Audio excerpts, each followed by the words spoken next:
Spartans. Plenty to talk about here in Austin since December when we started a new era of Texas football. Tom Herman introduced as a head coach November 26. Problem was, looked around the facilities a lot like they were when he was a GA here in the late 90s. $10 million, changes all of that, new locker room and weight room. First class, outside the top 25. First full class looks epic. Currently ranked second in the recruiting rankings, behind Urban Meyer and Ohio State. But week number one, a thud to start. A 51-41 loss to the Maryland Terrapins. A performance that caught everybody, players, coaches, and fans off guard. And talking to Tom Herman this week, he says if he learned something new about this group wearing the burnt orange, is that they have the ability to refocus. They have done that this week in practice, while also learning how unique this job is, comparing it to the lofty expectations at Ohio State, and says it's even more here. If you win, people say you're about to win a national title, and if you lose, you stink. It's now time to see how the Longhorns will respond in this Game 2 against San Jose State. And here comes Tom Herman and his Longhorns.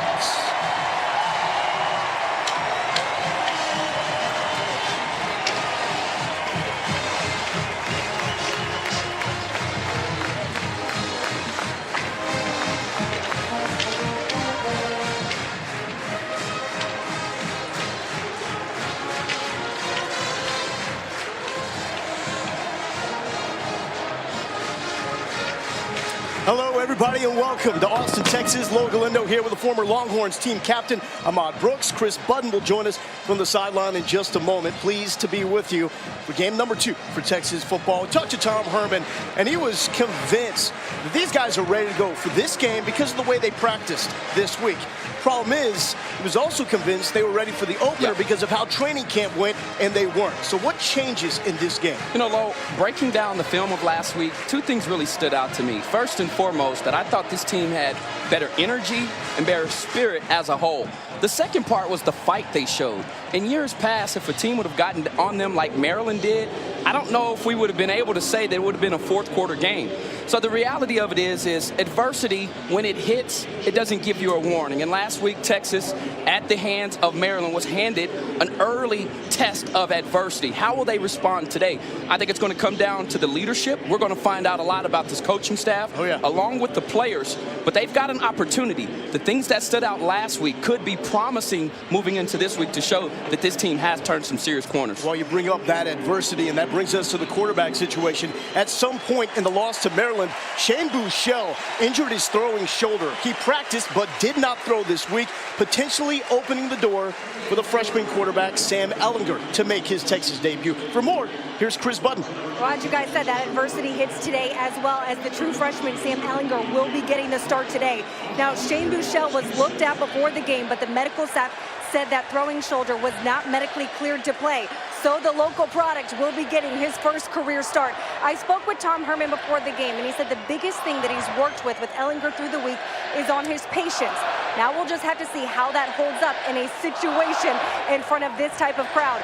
One other thing that Herman told me is that no matter who was going to start at quarterback, we are going to see Gerard Hurd play a couple snaps today. He said he did not think it was fair for him to spend the entire week working under center just to sit here with a clipboard today, guys.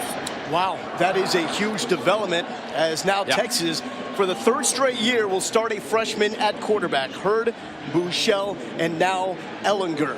We talked to the coaches. They actually didn't think it was all that big of a deal, because even though Ehlinger is a freshman, early enrollee, they say he's done everything but actually played in a game. Highly ranked recruit, actually the top-ranked quarterback prospect for Texas since Garrett Gilbert. He is known for his leadership and his physicality. This was before the spring game. The circle drill. Quarterbacks don't do this, Ahmad, but Ehlinger did. But that's why I like him. It's his competitive temperament. When you ask people and you follow the scouting report on this kid, that stands out. The term gamer, it could apply to Sam Ehlinger. This is a young man that has the potential. He can make all the throws, Lo, but today he'll be tested. His mettle. And he's wanted to do this for a very long time. And that is why Coach Herman said, be patient. Because sometimes when you realize your dreams, like this young man is about to today, you've got to calm yourself down because things go so fast. Today will be a test if he can control his emotions and if he can make timely plays for his team.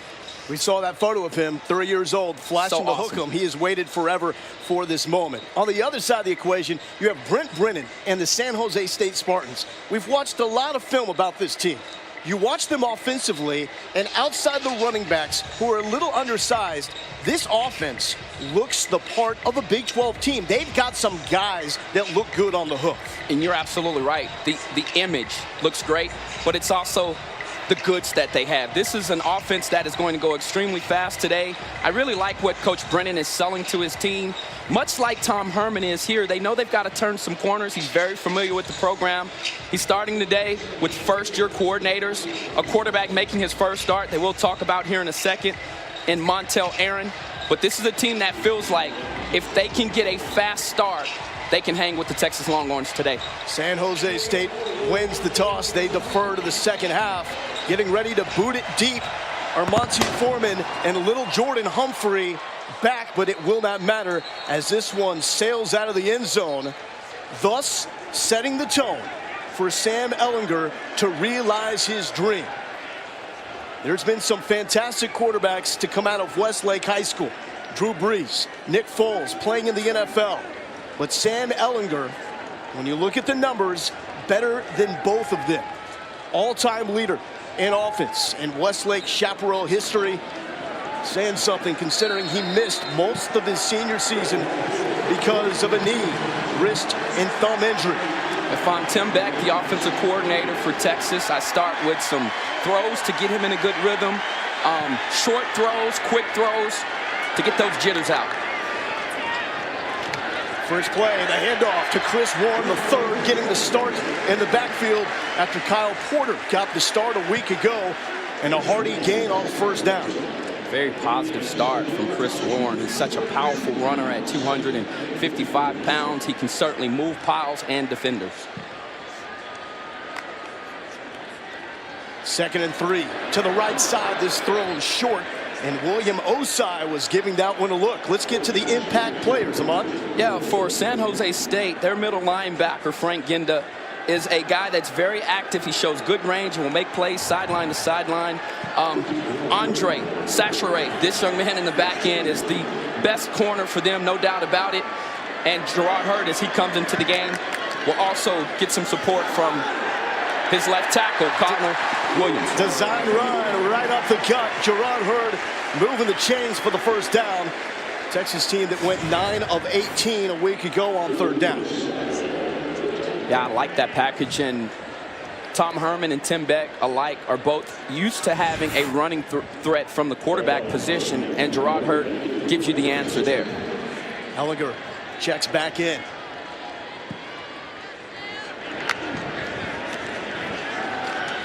Drops back to throw. Good protection. Comfortable pocket. Money Foreman drops it. A little behind him on the throw from Ehlinger. It wasn't the best thrown ball, but I think Armonte Foreman did not spot this ball quick enough to make the proper adjustment, because he had plenty of room here to come back and make this catch, and you see him still trying to run through the catch. On a play like that, you've just got to haul that in and take the big chunk yardage that you would have received by just making the catch. Foreman on the left side of the formation with Colin Johnson. Foreman in motion. Humphrey and Hurd on the right side. The give to Warren. And that's what Chris Warren III can do for you. Even when there may not be something there, he's able to move the pile. Yeah, he's not the guy that's necessarily going to threaten you on the perimeter, but he is going to give you a dose of power, size, and even speed right in between those tackles. And you see him here pushing over piles as this is a big third down for this Texas offense. Bouchel out. Ehlinger making his first career start. And here he is staying in on this third down. To the line to change things up.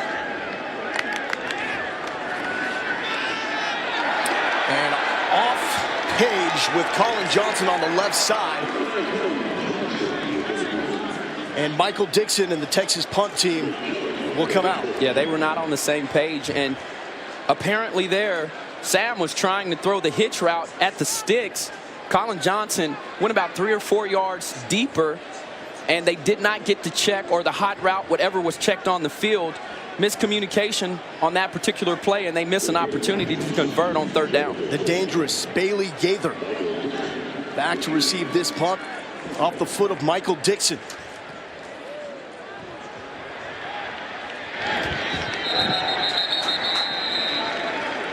And good field position. Start here for San Jose State, as they will also be rolling in a new quarterback. So you got 2 first-year head coaches starting freshmen and their career debuts. Montel Aaron getting the start for the Spartans. Yeah, you see that there, 2015 second-team All-State in high school. Hey, that happens to be in California. Just to give you the level of competitor and skill level that this young man has. He's 6'5". He's a little light in the pants at 190 pounds. But he has come on here for San Jose State, given them a spark, and won the starting job. This will be an up-tempo offense. It will remind you a lot of what you saw from Texas a season ago, as the offensive coordinator is Andrew Souter, who was a quality control assistant under Sterling Gilbert last season. First pass off the mark, intended to Trey Hartley. And there's a look at Coach Souter, 29 years old, youngest offensive coordinator in the Ball subdivision. They would like to go about 9 seconds between snaps. Bouncing it to the outside, Zamor Ziegler. Brandon Jones forces him out. It's not a good sign there. Last week, Texas really struggled taking inappropriate angles to the football and overrunning plays at times. Not taking the appropriate angle and getting overrun. That time there, Malik Jefferson missed a play that he should have had. 3rd and 3. Montel Aaron checks with the sideline. P.J. Locke shows blitz. He does. Ziegler stopped. And that will set up a 4th down, as Chris Nelson was there. Great positive sign early on for a 3-and-out for this Texas defense. And in talking to the defensive coordinator, Todd Orlando, he said, I was really surprised last week that we didn't get the tackles for losses and sacks that we normally do out of this defense. Chris Nelson there providing penetration, getting in the backfield and shutting down this San Jose State offense for their first 3-and-out. Interesting here that Armonte Foreman is back to receive this punt, considering last week it was Reggie Hemphill-Maps going 91 yards for the touchdown. Michael Carrizosa, like Dixon, one of the best punters in America. Foreman fumbles. It appears he recovers. And some more special teams woes here with this Texas unit. So Armonte Foreman drops it, but recovers. No score here after the first initial drives by Texas and San Jose State. Into the season, they call him the quarterback whisperer for a reason, and it's because of what he did at Ohio State. Won a national championship despite losing 2 starting quarterbacks to injury. He compared Sam Ehlinger to J.T. Barrett because of his physicality and his mentality. What do you think of that comparison, Ahmad? I think it's great, and he particularly talked about the lower half of his body and him being able to run through and break tackles. Kyle Porter now motions into the backfield. Porter to the right side, and met quickly by Ethan Aguayo, part of a really good duo in the middle of this San Jose State defense with Aguayo and number 5, Frank Ginda. Aguayo is playing as a safety, and they moved him down the linebacker, and it just kind of adds to the team speed of this Spartans defense. And Tim Beck was very complimentary of how fast this team plays, though they're undersized. Garrett Gray motions back to the line at tight end. Back-to-back carries for Porter, not much going as Porter tried his luck on the left side. As the run stuffer in the middle, Silosi Latu was there for the stop. Brings up another 3rd and 6. As Texas still trying to get something going offensively. Talking with Tim Beck, said when they looked at the Maryland tape, it's like they were feeling their way through the first quarter of that game.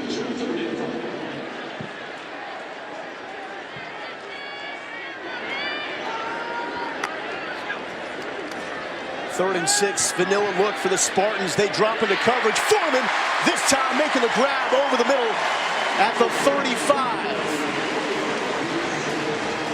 His first big throw of his career. You see him here. Great protection up front from the offensive line. And he squeezes it in right in between two defenders. Give Foreman credit there, as Birriera was in coverage, but of attacking the football and making a play on 3rd down for his quarterback. Foreman coming off a 57-yard performance in week 1 against Maryland. Got a touchdown in that game. Critical 3rd down conversion. Now out of the pistol. Porter brought down by William Osai.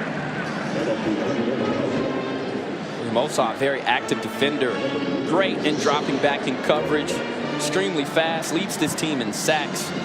An active player that just made a play from the backside, showing his physical abilities. Keep in mind, this was a San Jose State team that was leading Charlie Strong in South Florida 16-0 after the first quarter of their opener. Offensive line, same starting 5 in back-to-back games from left to right. Williams, Vahe, Shackelford, McMillan, and Nicholson. 3 straight carries. A good cut for Porter. He's up to the 41.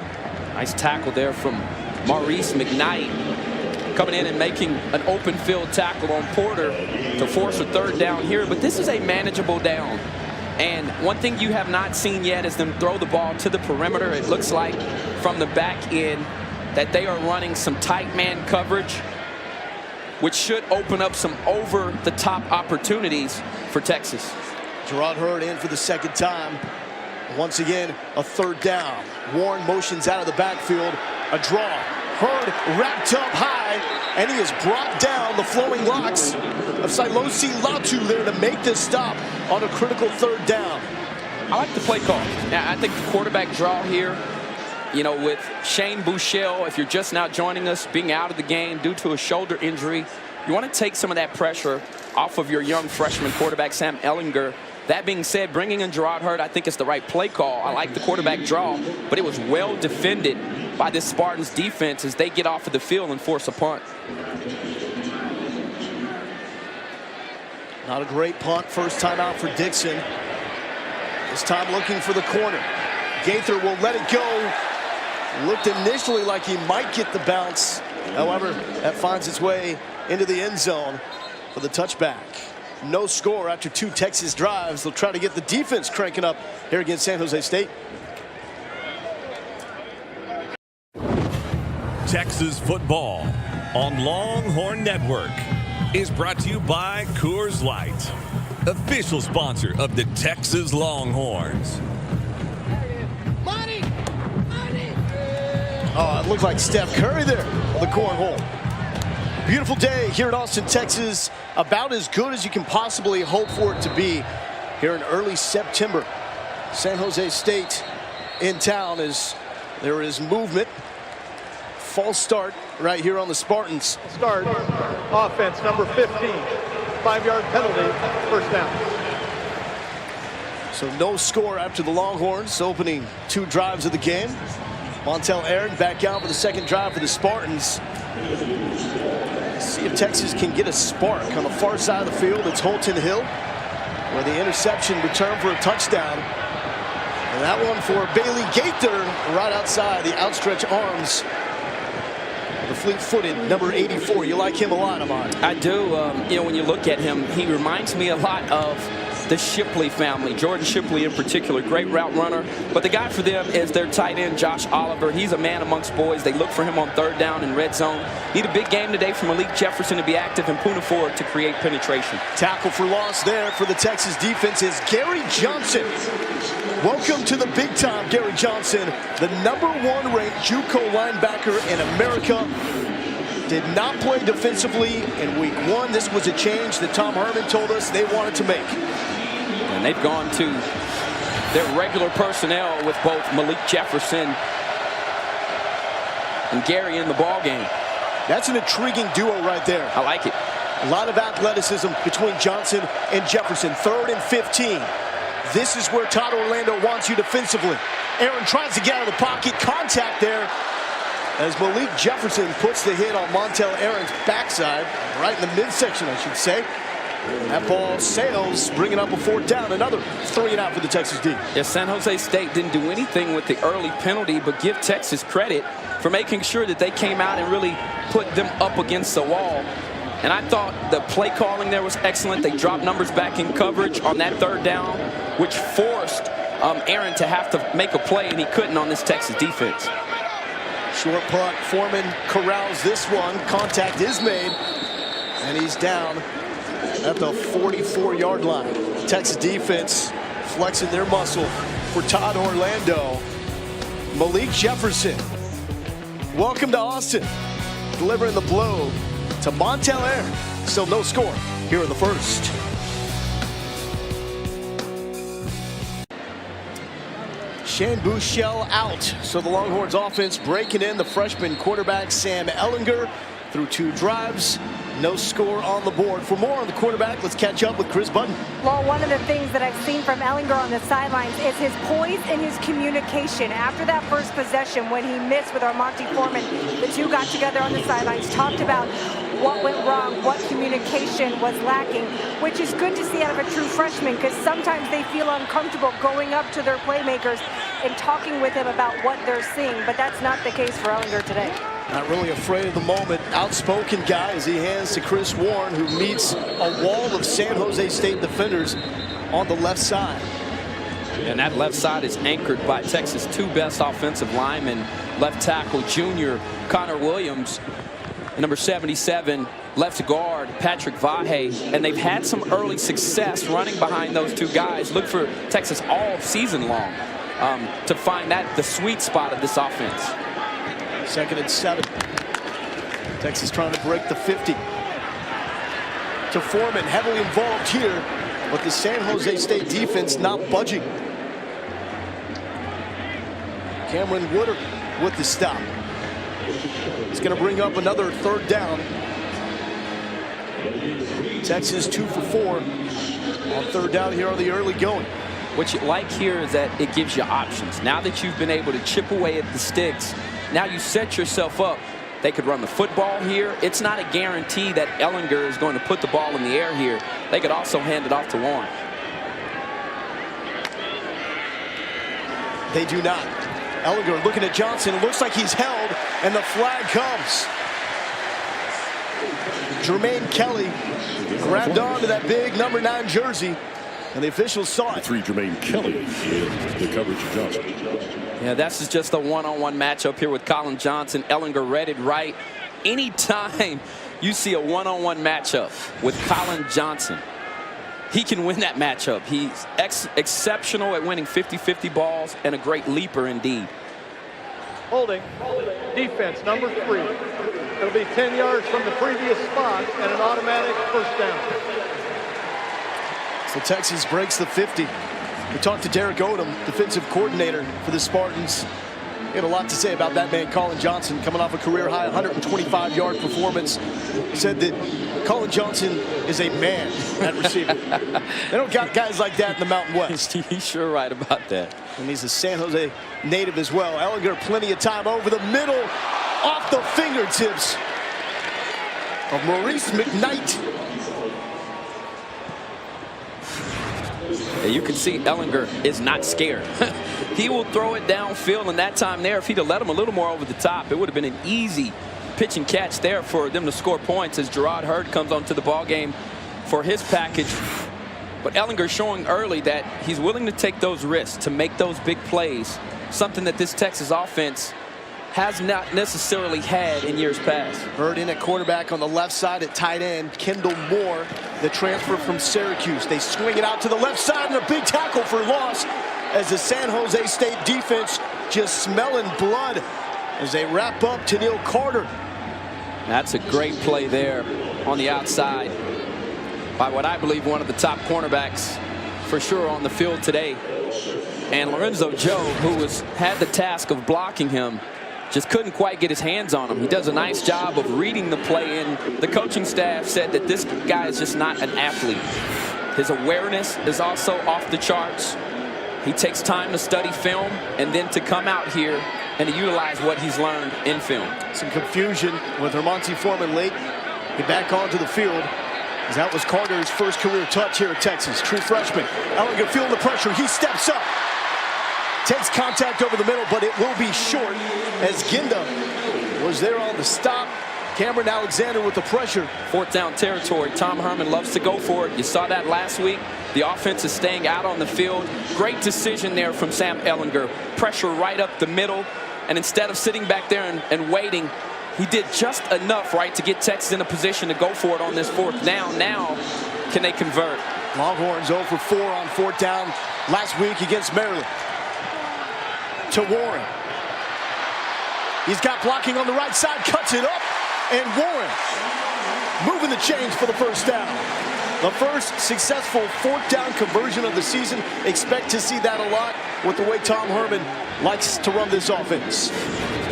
Big sign here, and Chris Warren, we know his potential. They like to flare those backs out. Part of that is to slow down the charge of an aggressive defense like the Spartans have, and to force them to defend the width of the field as well as the length of the field. Great play call there from offensive coordinator Tim Beck. Warren once again motions out. Ehlinger fakes that way. Goes back to him. Wide open. Down the left sideline. The hurdle! Chris Warren! Are you kidding me? 250 pounds, and the big fella got up. Yeah, give the young freshman quarterback credit here for the patience. And watch the jump here in the lead. Oh, boy. You know, and I don't blame any defensive back trying to tackle Chris Warren. He's 255. He looks like a UFC fighter. You know, he's the kind of guy that you don't want to pick a fight with. That time there, Maurice McKnight opting to go for the legs and chop the big tree down. And Warren saying, I'm not having any of that, son, and hurdles him like this was track and field. Okay, it looked good. He went down, though. 250 against the DB. Well, how you feeling? I mean, hey, that is a daunting task, and that's what I'm saying. So, I mean, I admire his efforts, but Chris Warren is a different kind of animal. And you could search the country far and wide in college football to try to find a back with his size and athleticism, and you'd be pretty hard-pressed. Chris Warren making some plays here early on, and last week, if you were watching the Maryland game, you were thinking to yourself, where is Chris Warren? Where is Kyle Porter? They are certainly making themselves known today. Kyle Porter now checks in. 1st and 10, red zone opportunity, gotta cash in here. Colin Johnson to the left side. Quick pitch, good cut from Porter. And Latu is there for the stop.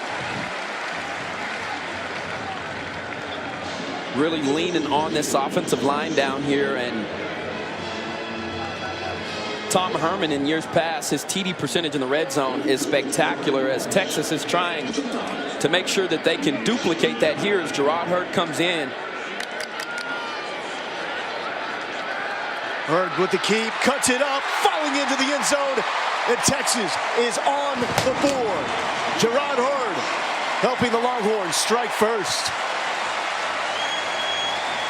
Tom Herman yesterday in our coaches meeting said, this young man is such an unselfish player. They've asked him to move back to quarterback after just now finding his bearings as a wide receiver. He moves back, scores Texas' first touchdown today.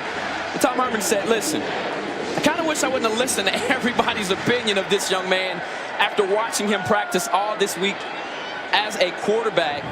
Gerard Hurd making a difference as a gunslinger. We remember the ghost he had here versus Cal 2 years ago, where the young man burst onto the scene, breaking Vince Young's records, and now getting an opportunity to move back to quarterback and serving his team well. Flag down, and it's going to be encroachment.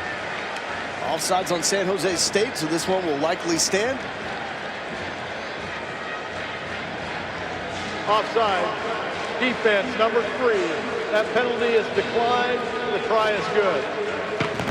7-0 Texas. We know VY is watching. He's been texting us up here in the booth. So VY, what do you think? Gerard Hurd, the man that broke your record, into the end zone, 9 yards and in. Looking good, 1-3.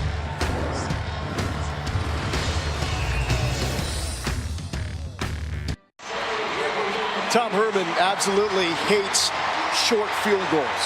They love to go for it on 4th down, especially in scoring range.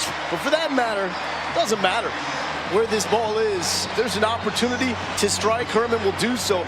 19 4th down conversions last season at Houston, 8th in the bowl subdivision, 13 a year before that, tied for 26th in the FBS. Critical 4th down conversion on that scoring drive for the Longhorns with Ellinger hooking up with Chris Warren. Gerard Hurd punched it in. There was also the critical defensive holding call on Jermaine Kelly at San Jose State, all coming together to get the Longhorns on the board. I really like what I saw out of that drive. They mixed it up. 9 plays, 57 yards, chewed up 4 minutes on the clock, Lowell, and this offense taking a risk on 4th down and it turning into a touchdown. Tom Herman says, I hate field goals inside of the 20. And every coach does, but his emphasis there, he was willing to put his money where his mouth is and go for it on 4th down. The kick from Rowland is away. Gaither will let this one bounce in the end zone. And on Monday, we learned about a mysterious binder. Chris Budden has a binder, but is it the binder, Chris? No, they wouldn't let me use the real thing. It's up in the box right now. But yeah, they subscribe to an analytics company that each week sends them a binder. And it's about the size of this one. Inside, there's different tabs. It's broken up by quarter, broken up by score. And then within that is the probability of making a 4th down conversion for every yard on the field, every score, every situation. But Tom said last week, hey, I forgot to use it. The way that it works is a grad assistant messages down to him the probability. But I asked him, what if it said no? Because he's an aggressive guy anyways. And he joked, well, I might pause for a minute, but the likelihood is I'd still go with my intuition. That thing's hard to read, though, Ahmad. It is. There's a lot of colors, a lot of numbers, and it's updated every week depending on the opponent and the tendency. Malcolm Roach getting involved, swinging down Malik Roberson. Yeah, they're trying to nurse Malcolm Roach back to health. One of the more talented defenders, as you see, Tom Herman. And we asked Tom, he said, well, Tom, what does this binder do for you? He said, you know what? It takes the emotion out of making those 4th down decisions. And I think that's a great call on his part. Flea flicker. Aaron looking deep. Good coverage. Gaither cuts back. And a flag on the play as Elliott and Boyd were there. A little razzle-dazzle to the freshman Aaron saying, follow me. Gaither, Deshaun Elliott. That appeared as that this was Deshaun Elliott. Watch it here on the end of this play. Defense, number 4, 15 yards from the previous spot, automatic 1st down. He decided to impede the progress of the wide receiver. And, you know, let's go back to it. And once again, what's showing up is Brandon Jones does a nice job of getting to the quarterback. He doesn't drag him down, allows Aaron to get outside the pocket and even get that throw off. And then Deshaun Elliott on the back end, not doing everything necessary to prevent himself from giving up that big play. Back-to-back flags. It's going to be a false start on San Jose State. Offense, number 74, 5-yard penalty, 1st down. Oh, we'll see what the Texas defense can do after that penalty, because you go back to last week against Maryland. Every time the Texas came up with the big play, with a score, they let Maryland respond quickly after that. Will this be a response for the Spartans? You're absolutely right. They've got to trap momentum today to win this game in a fashion that they're supposed to. From the 35, Aaron will read. Met the backfield by Elliott. Dragged out of bounds by Garrett Johnson. Johnson's 2nd tackle so far this afternoon. Montel Aaron, that's the element he brings. As you're seeing Gary Johnson here, I really like this young man, but Aaron is the player here that Josh Love is a guy that can throw the football. Aaron is going to put more pressure on this defense, despite him being 0 of 3. He's got to figure out a way now to get, we haven't said the name, Josh Oliver, his tight end. When are we going to see him? Lead blocking here, not much room to run. It's Malik Jefferson credited with the tackle. It's going to bring up a 3rd down. 3rd downs, when you try to get into the mind of Todd Orlando, he wants to disguise coverage, make the quarterback guess where the pressure is coming from. Even if it is a 4-man rush, you'll see some movement inside of the box. He gives his players the flexibility but asking them to still play within the defense and have proper gap integrity and get back to their assignment. Roberson in the backfield, a check with me here for San Jose State. Aaron to throw, he's got a man over the middle, big hit, Malik Jefferson, and the Spartans are stopped short.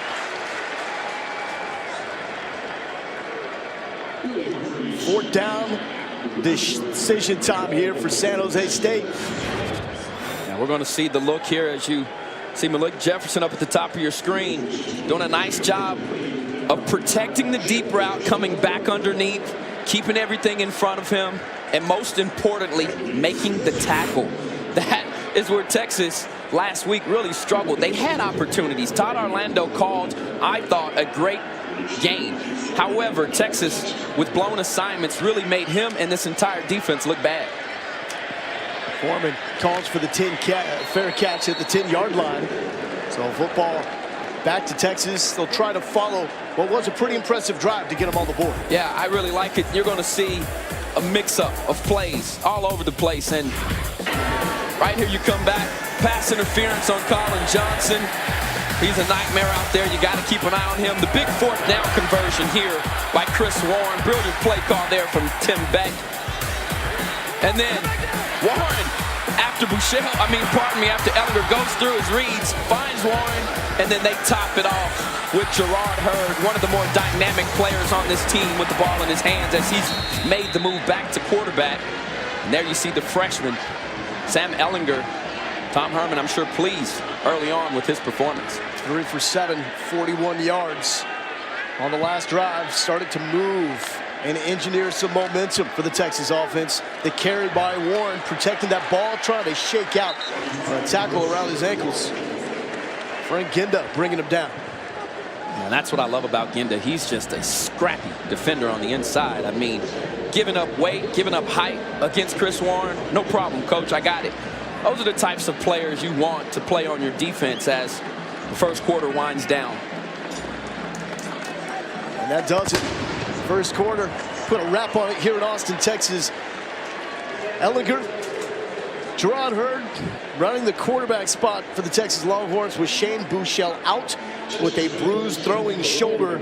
It started a little slowly for the Texas offense, but they got it going with Gerard Hurd finding himself in the end zone. And Texas opening up the 7-0 lead, trying to pick up win number 1 for their head coach, Tom Herman, willing to do anything to get that done.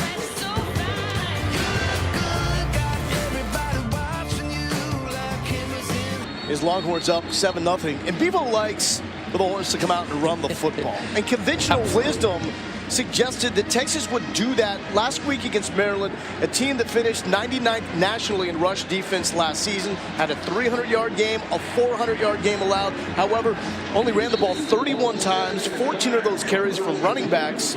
You seen a big change in the philosophy and approach in this game? Absolutely. Well, number one, they're leading the ball game, so that helps when you can actually do what they're doing here. Give the football off to one of your horses. Oh, my goodness. Warren refusing to go down, as that is good for the 13-yard gain. I mean, watch the pile. I mean, the guy just comes out of the pile. Guy's hanging off of him. It doesn't matter. I mean, and one thing that you love about him is how he lifts his knees, which makes it extremely hard as one of the Spartans players is down on the field. That's Latu. Makes it extremely hard to tackle him because, you know, those knees are now weapons. They're pistons. They're firing off. And I've seen players get injured before going down low on a big back like him and not being prepared for the amount of force and impact that they have with their knees. Chris Warren is phenomenal at that, and so is his dad. So Losi Latu being attended to on the field. It looked like he may have been kicked in the back of the head while he went down to attempt to make a tackle on Chris Warren. We'll get an update when we have one. It's 7-0 Texas. This injury right here coming from Silosi Latu as he just gets rolled up on. Yikes. Or by Connor Williams as he's off, which will now bring in the ball game Ricky Leong-Wai. replacing Latu. That's a big loss in the interior Indeed. of this San Jose State defensive line. They really don't have someone with the girth that Latu has. Meanwhile, Chris Warren and this Texas offense turning out the yards. He's into the backfield, cutting back and just toying with the defensive back, Jermaine Kelly. 26-yard gain for Chris Warren. That's now 8 straight plays for the Longhorns, gaining at least 5 yards. Well, first and foremost, they caught the defense in the perfect play call. Watch this shift here. You see the 2 members of the secondary trying to protect the play from Reggie Hemphill-Maps, which last week was almost 100% flare pass to him. They pop it out on the backside. Warren doing an excellent job of running through tackles. 1st and 10 from the 50, play action. Ellinger all day is going to step back and spin out. Cutting it back. And manages to get back to the line of scrimmage. Leon Wide making the tackle. Yeah, if I'm Tim Beck, I whisper in his ear when he comes back off on the headset. Hey, big fella, you're our only quarterback that's played since spring. That being said, there he could have perhaps thrown the ball away. And Tim Beck doing the wise thing here, bringing in Hurd. And at some point, you know, Gerard Hurd has run the ball a high percentage here, but he can also throw the football. Look for Tex to do it at some point. Won't do it at this point. Running to the left and a big pop in the backfield. Tackle for loss. Aguayo and McKnight there to bring him down. However, handkerchief on the play.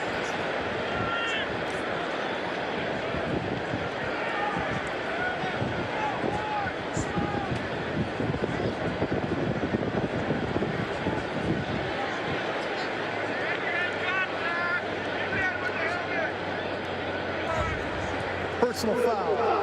Face mask. Offense number 13. 15 yards from the previous spot. 3-play second down. So a face mask on Gerard Hurd, the ball carrier. Don't see this one too often, AB. I don't know if I've ever heard of this call. You see it here. Yeah, it looked like his finger got caught in there, and that happens quite regularly. That's a tough break there for Gerard Hurd. And you could tell he was a little surprised by the call. Hand just got caught in the face mask. The officials making the call that they felt was correct as Texas now is behind the sticks and looking at a 2nd down and 24 on their own 36. So only carries to this point for Gerard Hurd. Ellinger back in the game, 3 for 7, 41 yards. Rolling to his left. Throwing on the run to Colin Johnson. Somehow that is not picked off, and Johnson just shy of the 1st down. How did that get through? Well, if you were waiting for Ellinger to make a big play, there it was. Rolling to his left, the most difficult throw for quarterbacks to make. He zipped that thing in there right by the best defender for this team. Chris Warren III now ready to take the direct snap. First time we've seen this look for Texas this year. And they've also got Kyle Porter in the game as well. And a timeout from San Jose State. Looked like they were trying to catch up with the Texas offense, which we did not think would be the case. We thought it would be the San Jose State offense up in the tempo. Well, you mentioned the standout man in the secondary for San Jose State, Andre Sachere, one of the best in the Mountain West. He thought he had this one, except it's a San Jose native.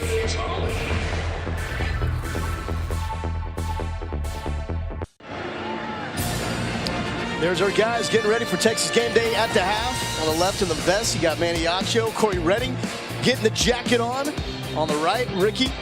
Right, checking his horoscope. Is that Ricky with his feet kicked up? Come on, my man. I learned today he's a trying Gemini. to get a pedicure over there.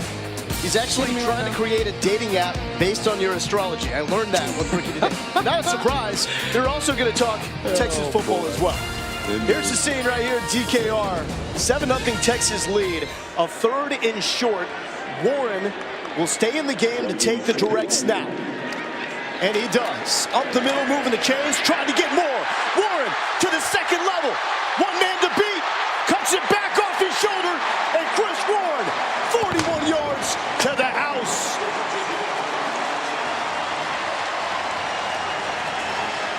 Why settle for 1 when you can get 41? Oh my goodness. You know, last year you saw a lot of success out of the 18-wheeler package for Tyrone Swoops. It appears as though Chris Warren's going to be the guy. I mean, that is just power football. Run behind your pads, blockers out in front, and did you see him finish off the run? He doesn't do it with breakaway speed. He does it with his big boy pads. This kid is not going, you're not going to see burners off of the back of Chris Warren, but what you will see is him bowling over guys like you just saw now. Look at it here, the power. Nice block there from McMillan and Porter. And Chris Warren does the rest of the work. 14-0, Horns.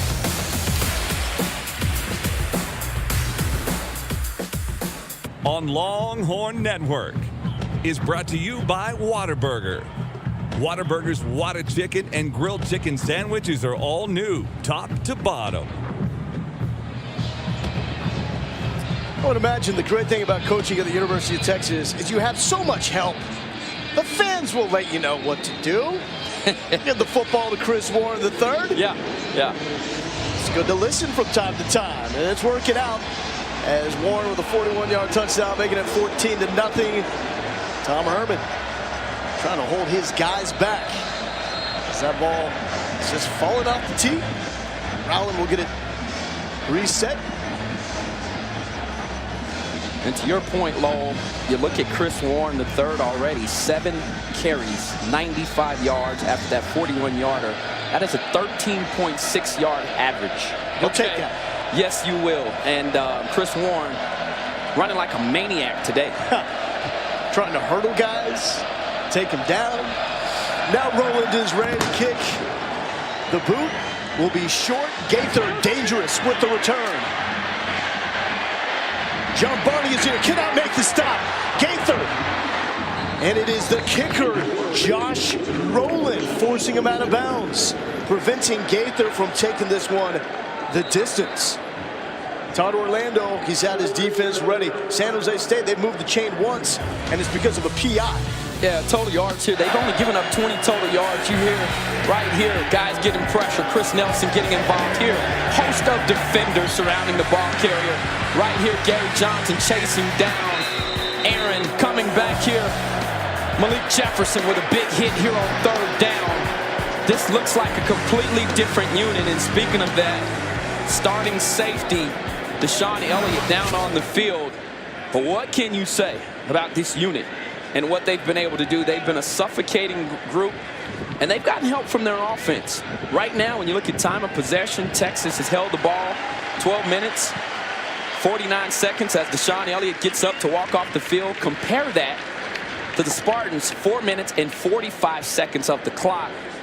Early on in this ball game, Lowell, it's been domination. Starting with this defense, Todd Orlando's group has been nasty, physical, and most importantly, they've played alignment assignment football like they had missed opportunities last week to do. And we're concerned about the pace of this San Jose State offense. When they get rolling, they average 9 seconds between snaps. They have not been able to get it rolling. Play action. B.J. Lark in Aaron's face. This one is swung out, and it's going to be close to a first down. Chris Boyd and Malik Jefferson there with some physicality.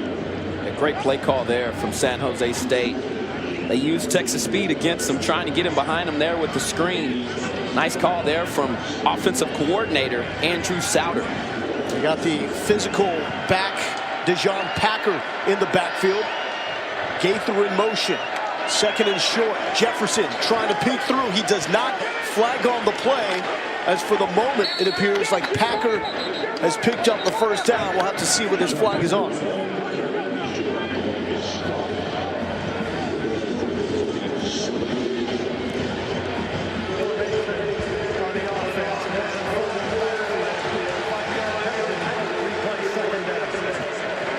that will move it back for Andrew Souter and his Spartans offense. That's unfortunate for the Spartans because they got into the package, and the play that they'd like is safety for the Texas Longhorn. Deshaun Elliott comes back out on the field. And we're starting to run the ball very aggressively as they bring in Packer. Their short yardage back. And there is the man, Josh Oliver, over the middle, slips out of the tackle, first down, and the contact as Oliver lowers the shoulder On the San Jose State sideline, Brandon Jones meeting them with contact. He is one of the better tight end prospects that you will see Texas face this year. And he's merged over this season. You know, 7 catches in his last 2 years, but he's come back here now, and he's a force. And now the Spartans start to pick up the tempo, but nothing going as Nashawn Hughes and Garrett Johnson are there. Yeah, lining up is so important when the team goes with this type of speed. And you also get a chance to test the conditioning of this team with the pace of this offense. Spartans, another check. Texas checking as well, giving them a different look up front. Roach replaces Hughes on the D-line. Throw over the middle. Into the red zone is Justin Holmes. And the Spartans now threatening. That was a nice ball thrown there by Montel Aaron. He gets one-on-one on the outside with Chris Boyd. Wide receiver wins the matchup. There was nothing in the middle of the field. Spartans playing at their pace. This one is batted down on the line as Poona Ford is there. Yeah, Poona, this coaching staff is impressed with him. They say he's one of the leaders of this defense. If you cannot get to the quarterback, throw those hands up. Try to obstruct those passing windows. Poona Ford doing a good job there. Couldn't get to the quarterback, still making a play for his defense. 2nd and 10. Aaron to the left, and that is off the hands of Josh Oliver. Wide open, who had some room to work with over there on the left side. As the Texas D catches a break. Oh, that is rare because this kid possesses strong, natural, and soft hands. He's got great ball skills, so to see him drop a ball where he perhaps would have been able to pick up a first down is surprising. And what won't surprise the San Jose State Spartans is Todd Orlando's blitz package. It looks like they're lined up to bring the heat, and they are. And it comes. The screen inside. And San Jose State awfully close. They're going to mark this just short of the first down as Hartley was tripped up. You got to think this is 4-down territory for the Spartans. Question is, how fast do they go? Yeah, when you bring that pressure, especially with your linebackers, you leave a void in the middle of the field. And the young freshman quarterback for the Spartans finds him, does a good job of making sure. Jumbo package, 2 defensive linemen in the block. Over the top, Malik Jefferson meets him, and it looks like this will be short. Packer tried to go over the top. Malik Jefferson was there. Malik here packing a punch on Packer. Oh, boy. Read the play right. Give the defensive line credit. First down, Texas. Big 4th down stop. Todd Orlando. Oh, boy. Bend but do not break. He was very open with the issues the Texas defense had a week ago. They allowed 5 plays of at least 40 yards, the most in a game for Texas since at least 2004. This is a more under-the-radar opponent from the Mountain West Conference, but we told people off the top of the show, we've seen the film, they've got playmakers on offense. You're right, and the surprising part last week was that had Texas just made a few more key stops, you know, they could have potentially won that game. And so the defense took it upon themselves this week to challenge themselves. And all week long, Tom Herman has said that these players have responded in the right way to the adversity that they were shown in the first week. And part of that is they had an excellent week of training and practice this week. He thought that the guys' spirits were high. And that's something that we haven't seen, quite frankly, out of a team that was young the last 2 years, now finally maturing and getting an opportunity to show that they can respond. Haven't seen this look a lot for Texas either. 2 tight ends, left side of the line. Kimball Moore behind him, Garrett Gray. Porter, the running back. Texas has scored on 2 straight drives. The give to Porter. Picks up a chunk. Is brought down by McKnight, 6 yards on first down. Garrett Gray got a little banged up on that play coming off the field. They bring in Colin Johnson and little Jordan Humphrey. This tight end position is already very, very thin. Now you may have to look to some of your younger guys, Brewer and Moore, who's a transfer. Moore making his Texas debut to Porter, tries to cut it back. And near the line of scrimmage, Osai is there to help the cause for the Spartans. We've seen a lot of those read looks. What we have not seen is Ehlinger really pull it down from that particular look. Yeah, and it's coming. You know, you're still Does it need to come, though? Are you concerned about the quarterback depth and maybe shy away from it? It does have to come, because he's got to present a problem for this defense. If not, they're going to tee off on these running backs and know that he won't run the football. Longhorns 3 for 6. There's a whistle before the snap on this third down. Timeout, Texas. It's our first of the half. It'll be immediate timeout. And just as you said that, they dialed up Tim Beck, a quarterback draw, a design run for Sam Ehlinger. Good call there, Lo. But hold that thought. 14-0. Texas is trying to make it 3 straight scoring drives. When Tom Herman left Ohio State to take the head coaching job at Houston, Tim Beck took the OC job that was vacated by Herman at Ohio State. Now working together, more on the same page in this game as Texas running the football. But now we see the empty formation with Sam Ehlinger back at quarterback, a formation that we saw a lot in the opening loss against Maryland. 3rd and 5 here for Ehlinger. He's going to step up. He's got the first down. Will he go down? He safely does. What a veteran play. He recognized, read the blitz, and you even saw him there, the fake clap of the hands. When you see that, what he's trying to do is get an early look from this defense before he goes into the actual snap, because the one thing with these high-paced offenses is that clap is so that the lineman can hear to know that the ball's being snapped. Great job there, and trickery from the young freshman. Foreman in motion. Ehlinger will run again. Good block from Porter. Trips, keeps his balance. Back-to-back first down runs. 7 yards, followed by 13. Yeah, and at 6'2", 230 pounds, already showing you what made him one of the more highly sought-after prospects coming out right up the street at Westlake.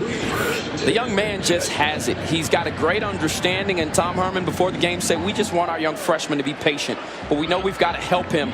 He's getting some help here today and really showing out. To Porter. Brought down after a yard. And with Ehlinger, talked to Herman about his speed. Says he's not fast, but he's fast enough. The running style, he says, will remind Texas fans it's not of a Vince Young, but more along the lines of a Tim Tebow or J.T. Barrett. More of a physical running style from the quarterback spot. Yeah, they said they got to calm him down sometime. Todd Orlando said, I'm sure he'd play middle linebacker if I'd let him. Dude He's is just got that kind of mentality. He is built thick.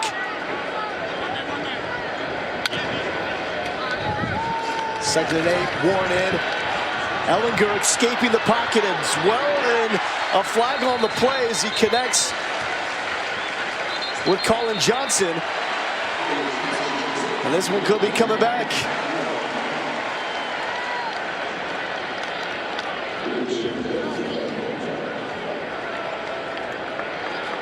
Holding offense number 56. 10-yard penalty, replay second down. And that's on the center, Zach Shackelford. Yeah, just negated a big play. And that happened last week. You saw Texas where they had some momentum converting on third downs, as you see Zach Shackelford right about there. Anytime you see that jersey come apart and pull away from the body, you know there's more holding that should be. Shackelford's going to be a good football player around here, but a mistake there. Hurd hit immediately. Nothing going as he is stuffed by Cameron Woodard on that 2nd and long. Tennille Carter was in the backfield. He motioned out. One thing you'll notice on these plays with Hurd lining up at quarterback, Ehlinger comes off the field. If you go back to last week, the carry with Lil Jordan Humphrey down near the red zone, yeah. When he carried, Buechele stayed on the field, ended up being involved in some blocking, which could not have been good for that injured right shoulder. 3rd and long here. Looking at 18 yards. Ellinger checking back in.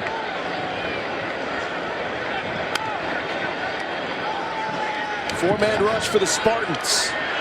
Once again, time. Can he find an open man? Keeping it alive. Does not get back to the original line of scrimmage as Ginda is there. So that will set up a Texas punt as this drive stalled by the hold on Zach Shackelford. You're right, because Texas was starting to find some momentum, moving the ball downfield and waiting for the big play. And you're so limited as an offense when you find yourself in those 3rd and long situations. You've got to give your quarterback time for the wide receivers to have deep developing routes. And that usually means you got to keep in more guys, which means you don't have a lot of options. And that's what happened there to Texas there. Takes and beats the pressure. Gaither's got it.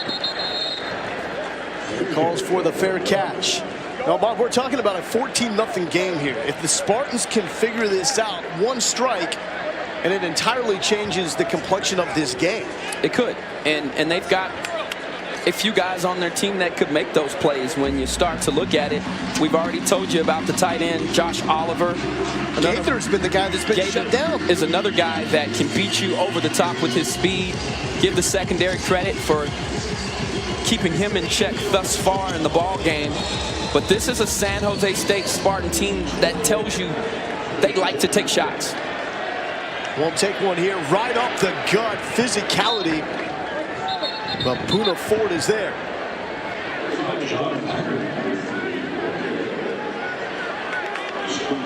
Poona Ford, the anchor of this Texas defensive line. Team captain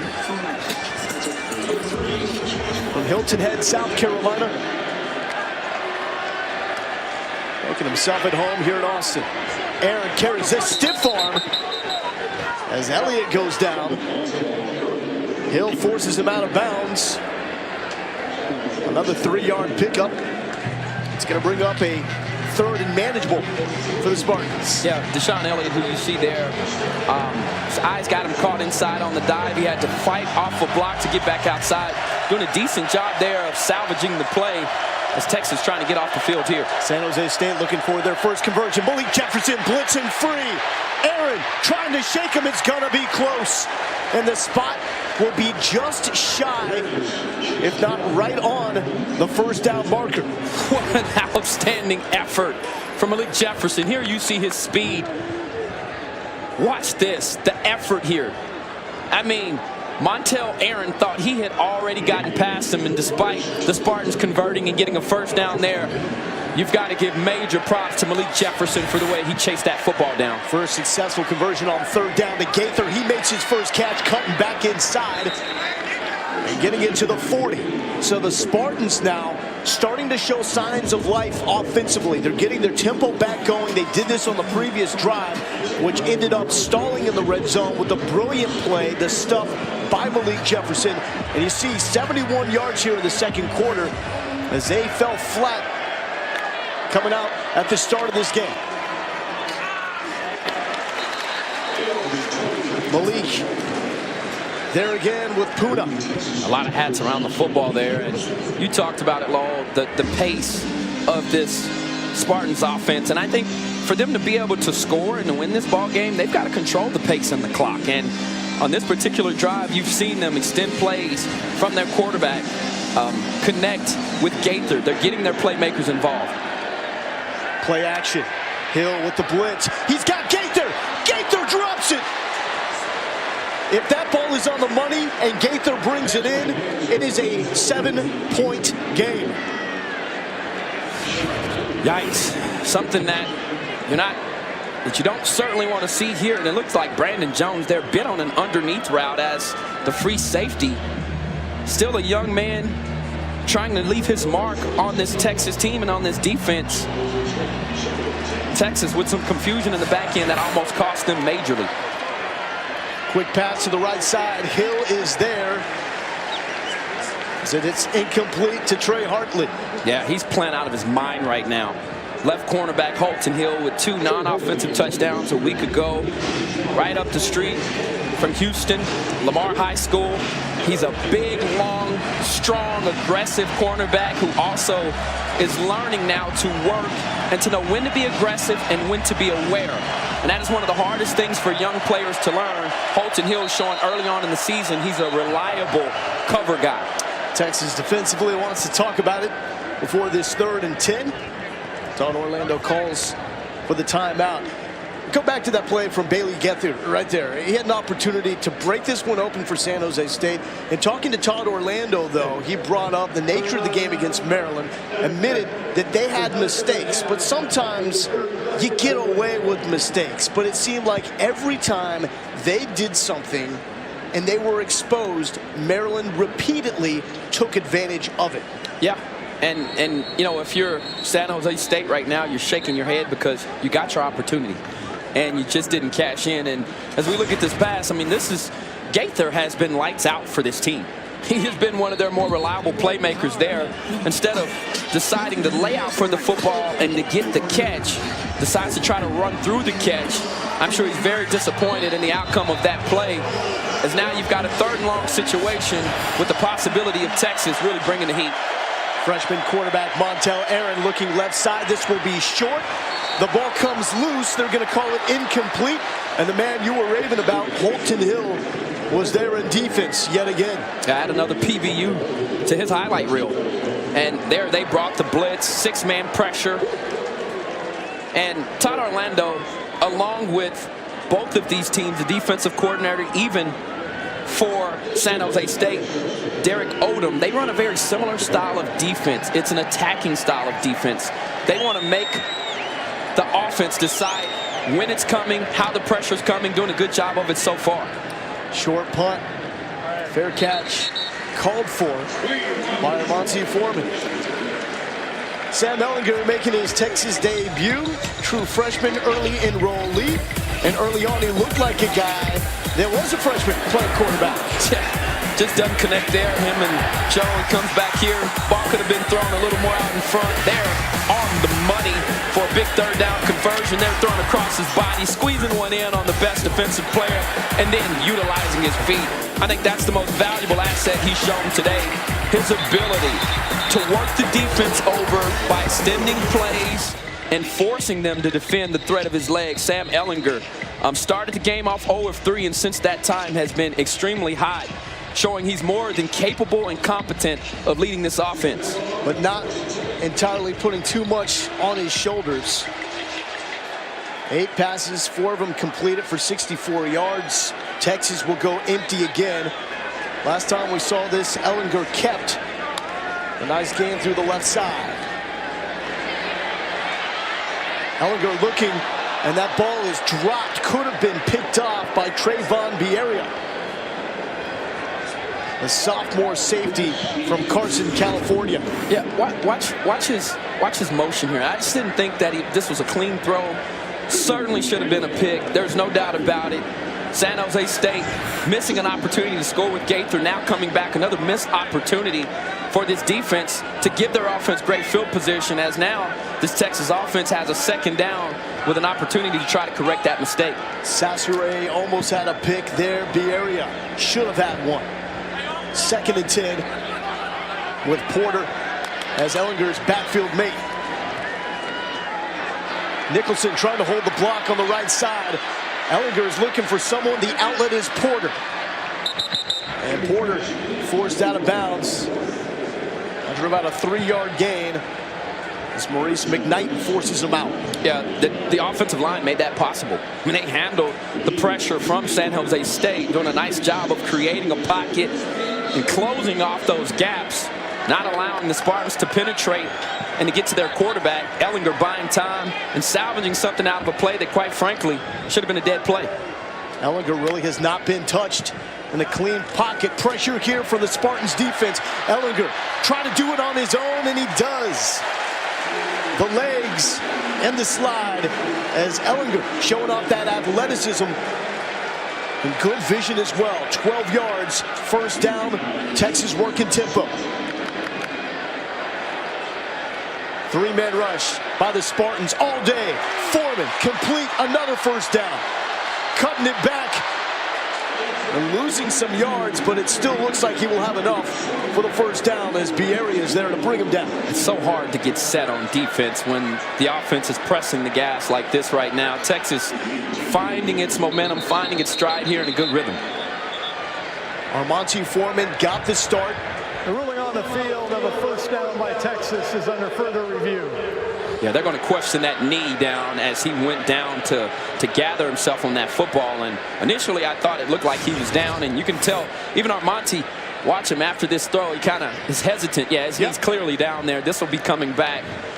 However, if you're Armonte Foreman, I'm sure Drew Maringer, his wide receiver coach, who's doing a fine job with this group, will tell him, young man, we've got to make sure we're moving north and south. We don't really want to come across the field like that. Inside there are sharks. There are big guys running. There are linebackers. There are D linemen peeling back. Not the smartest play.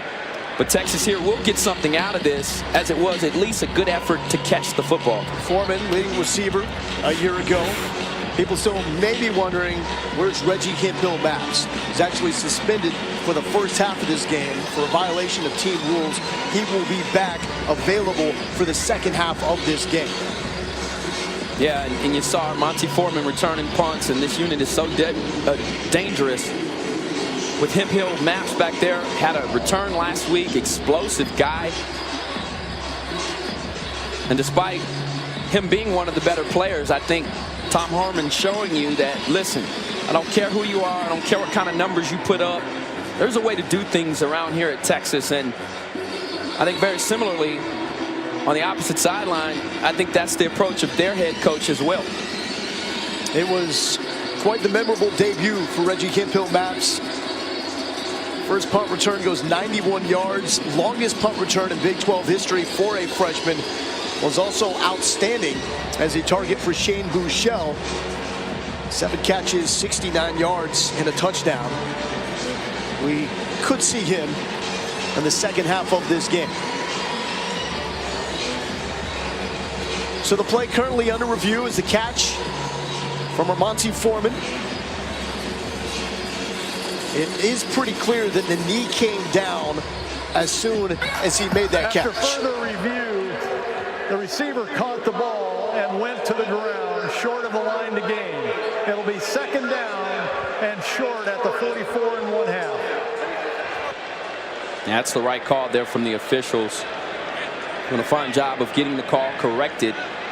And, now we're seeing Sam Ehlinger in 2 minutes. You really want to separate yourself as a quarterback, be good in critical and crucial situations, and make sure you can perform in situations like this under 2 minutes.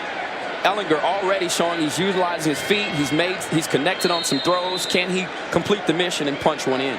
Second and short. Cade Brewer in. To the right side. Lorenzo Joe hauling it in and showing off the tippy toes. First down. Yeah, you want to try to get up back to the line and run a play here before they review.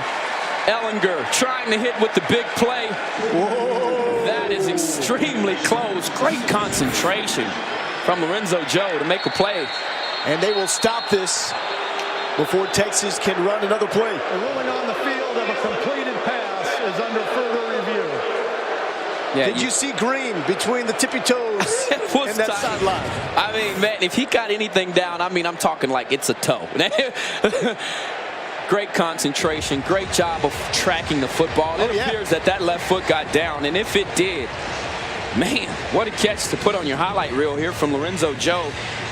Young man out of Abilene, Texas, went to Cooper High School, and showing there. And we saw him last year versus Kansas State have a big catch and a touchdown over the middle. A wide receiver that's got great size, played a quarterback in high school, winning a one-on-one matchup here. That looks like a catch to me. I don't see enough evidence to overturn this play. And clearly you see those black little rubber pellets coming up. That's one indication that there is contact with the ground. Excellent job from our camera crew getting us the best view. And if that's the one that the officials are looking at, I look to see this play stand. Especially since it was ruled a catch on the field. Yes. looking for that indisputable evidence. Not sure they will find it there. That's also in the face of Andre Sacheret. Very good NFL prospect at corner for the Spartans defense. Oh, he's good. He's a good one now. Also, that catch speaks to helping out a young quarterback. I mean, maybe it's not the greatest throw in the world from Ehlinger, but it's your job to go up and get it. Help out the young fella. Yeah, he's just getting it done. I mean, you look at him, 7 of 12 right now, 115 yards, no touchdowns, but no interceptions as well. He's protecting the football as the official getting ready to make the call. After further review, the ruling of a completed catch is confirmed. First down. Wow. Lorenzo Joe. That's big time right there, big fella. 39 yards, and it will stand for Lorenzo Joe, limited to 7 games last season because of injuries, and he's part now of a loaded, deep receiving corps for this Texas offense. Joe, the bottom of your screen, top of the screen, Colin Johnson. Another red zone opportunity for Texas. 1 for 1 so far in the game. 1 minute on the clock in the first half here in Austin.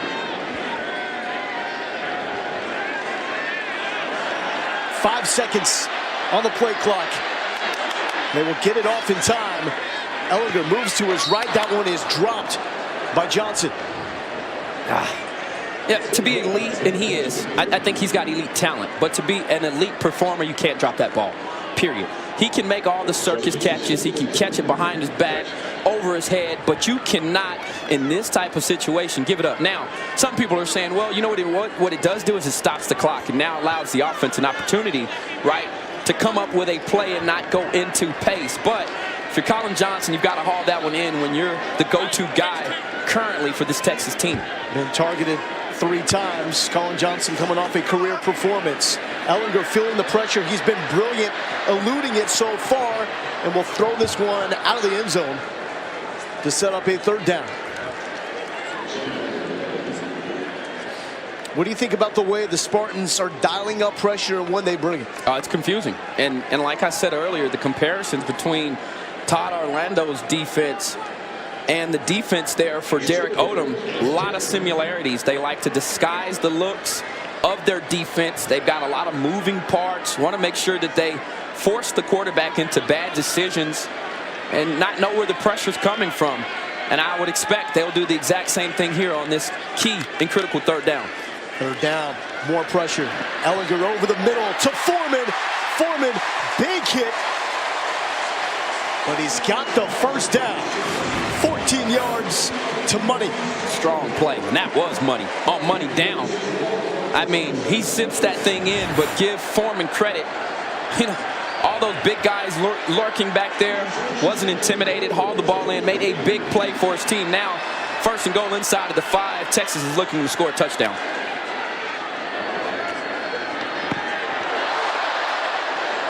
Looking for Colin Johnson.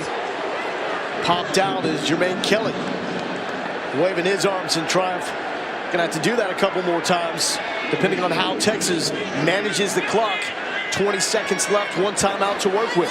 Now here comes Gerard Hurd, but on that previous play, Colin Johnson at 6'6", there's nobody at the skill positions that are as long and as tall as him.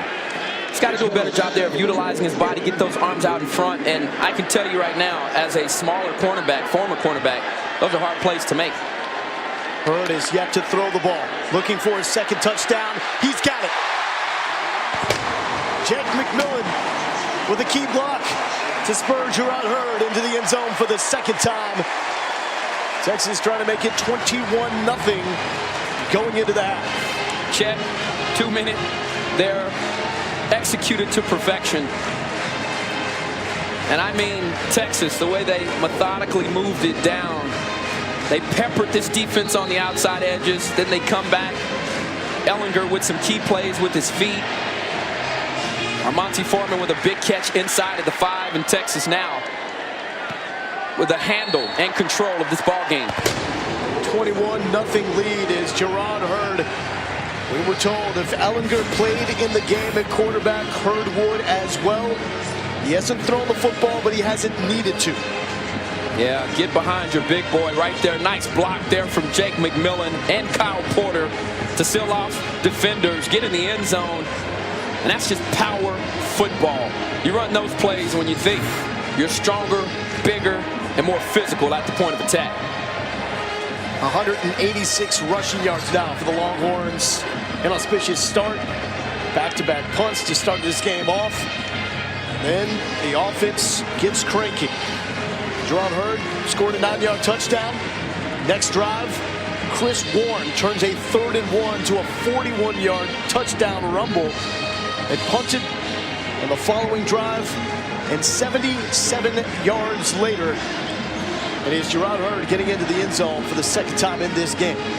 What I like about that drive chart is that there were no 3 and outs. So what does that do? That now allows you to control the clock. In Texas right now, nearly 10 minutes more than San Jose State when it comes to time of possession.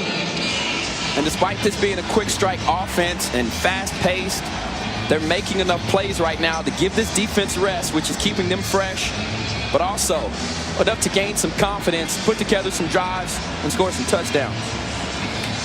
Well, it looks like the juice is back on the Texas sideline. 16 seconds left until break time.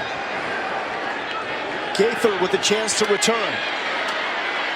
Full steam ahead to the 30. And San Jose State will have 10 seconds to let it fly or take a knee. Yeah, I'd take a knee here if I'm Coach Brennan. I don't think it does anything for you at this point. Gather yourself together, come back out here and try to make something happen in the second half. Says a lot about this San Jose State coaching staff. Wearing the Houston Strong shirts out there, representing, showing the love for everybody dealing with the aftermath of Hurricane Harvey. And that will bring us to the end of the first half. Texas with the 21-0 lead over San Jose State as they go to take a break.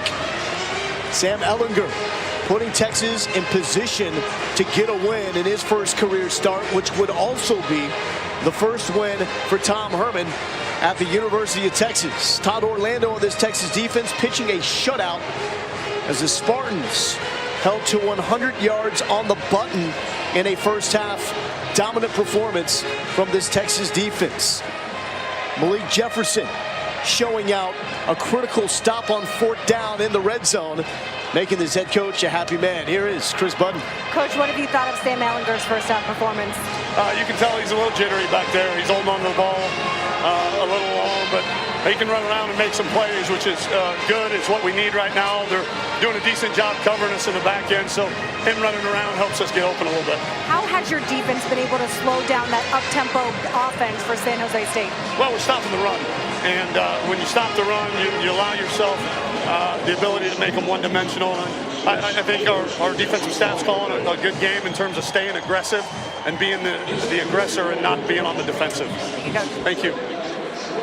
Yeah, Texas defensively stymieing the run game for San Jose State. Only 13 carries for 38 yards. All Texas here in the first half. Time for Texas Game Day at the half with my guys.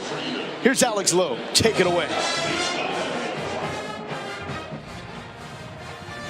Thank you, LG. Alongside Manny Acho, Corey Redding, and Ricky Williams, I'm Alex Loeb. Texas's defense coming up big, shutting out an opponent in the first half for the first time in 2 years. But what about the true freshman, Sam Ehlinger, getting the start? What do we make of his performance so far? I think he's looked good enough. Right, he hasn't made the big mistake, but let's keep everything in mind. San Jose State has dropped 2 interceptions, if I'm counting correctly. Sam Ehlinger's played well. More importantly, let's talk about how he used his legs. Every time he tucks it to run, he's averaging 7.2 yards a pop. Looks good. I think he's doing a good job of not making a big mistake. We saw him scrambling around a little bit, throwing the ball away, throwing the check down, and I think that's important. We alluded to that a little bit in the pregame show, and he's doing exactly what we thought he would do. Go out there and manage the game. Yes, he He did throw some balls that was questionable in tight windows that could have been interceptions if San Jose State wanted to make a big play. But however, he's still doing a great job for the first half. 43 yards on the ground. What do we make of strictly his running performance? Running performance looks great. Looks great. Yes, he's getting on the ground. He's taking the slides, not allowing himself to get those big shots, building, confidence for the defense. But you know what? When he makes a decision to put his foot down and go, That's it. he's making positive yards, and I love that when he tucks the ball and runs. That's it, being decisive. I think last week Shane wasn't sure if he was going to run or take off, and that slows you down. Sam doing a good job when he sees the crease, taking it and getting first downs, picking up nice yardage. He wasn't the only quarterback who played. Coming up, we will take a look at the 13-wheeler, Gerard Hurd, getting back in action in the quarterback role and coming up big in the first half. 13.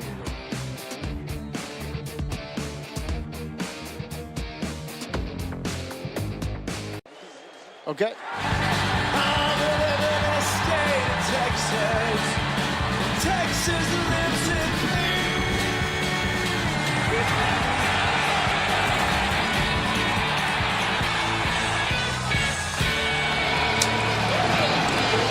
Pardon.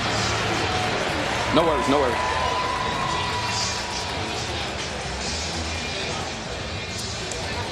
Welcome back to Texas football on Longhorn Network. The Horns are up, literally and figuratively. 21-0. Bevo approves.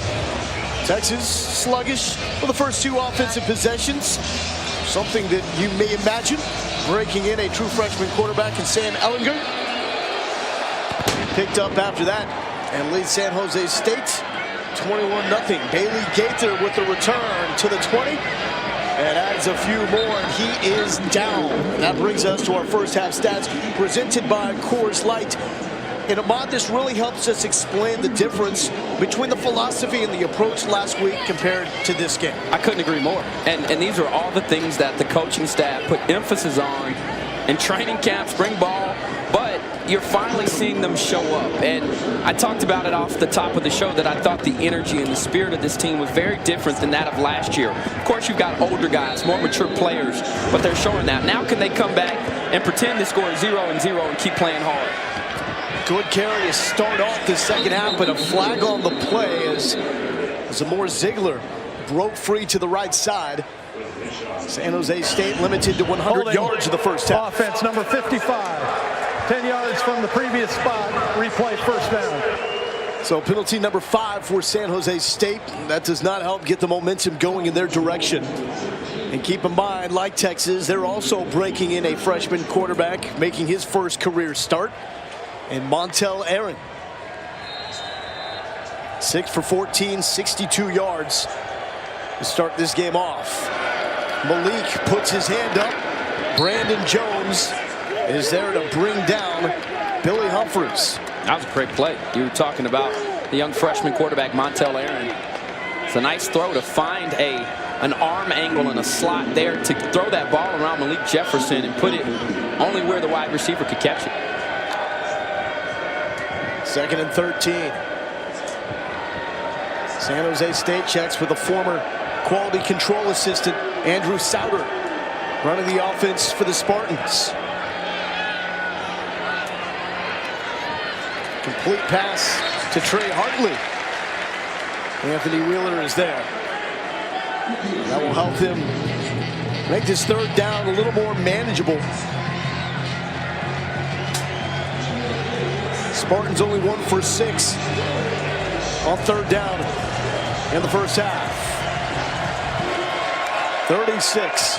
Aaron to throw. Looking sideline, there's nobody there.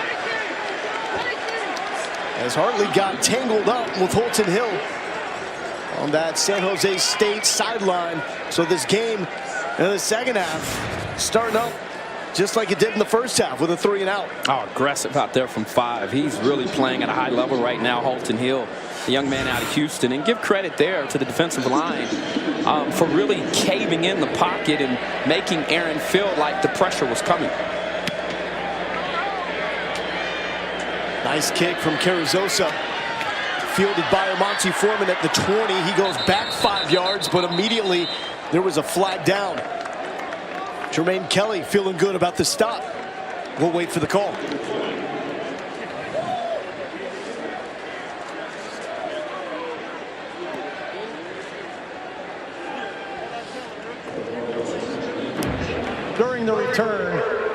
illegal block in the back. Number 5 of the receiving team. Be half the distance to the goal at the end of the run. First down, Texas. Yeah, it's very difficult. If you're Holton Hill, I've been a starting cornerback and then have to hold up the gunners who are typically fresh, but a pointless play there, it cost your team. And Holton Hill, who's playing at a very high level defensively right now, is still being asked, even though a starter, to contribute on special teams. You got to continue to do that. Special teams have not been great. Foreman fumbled a punt.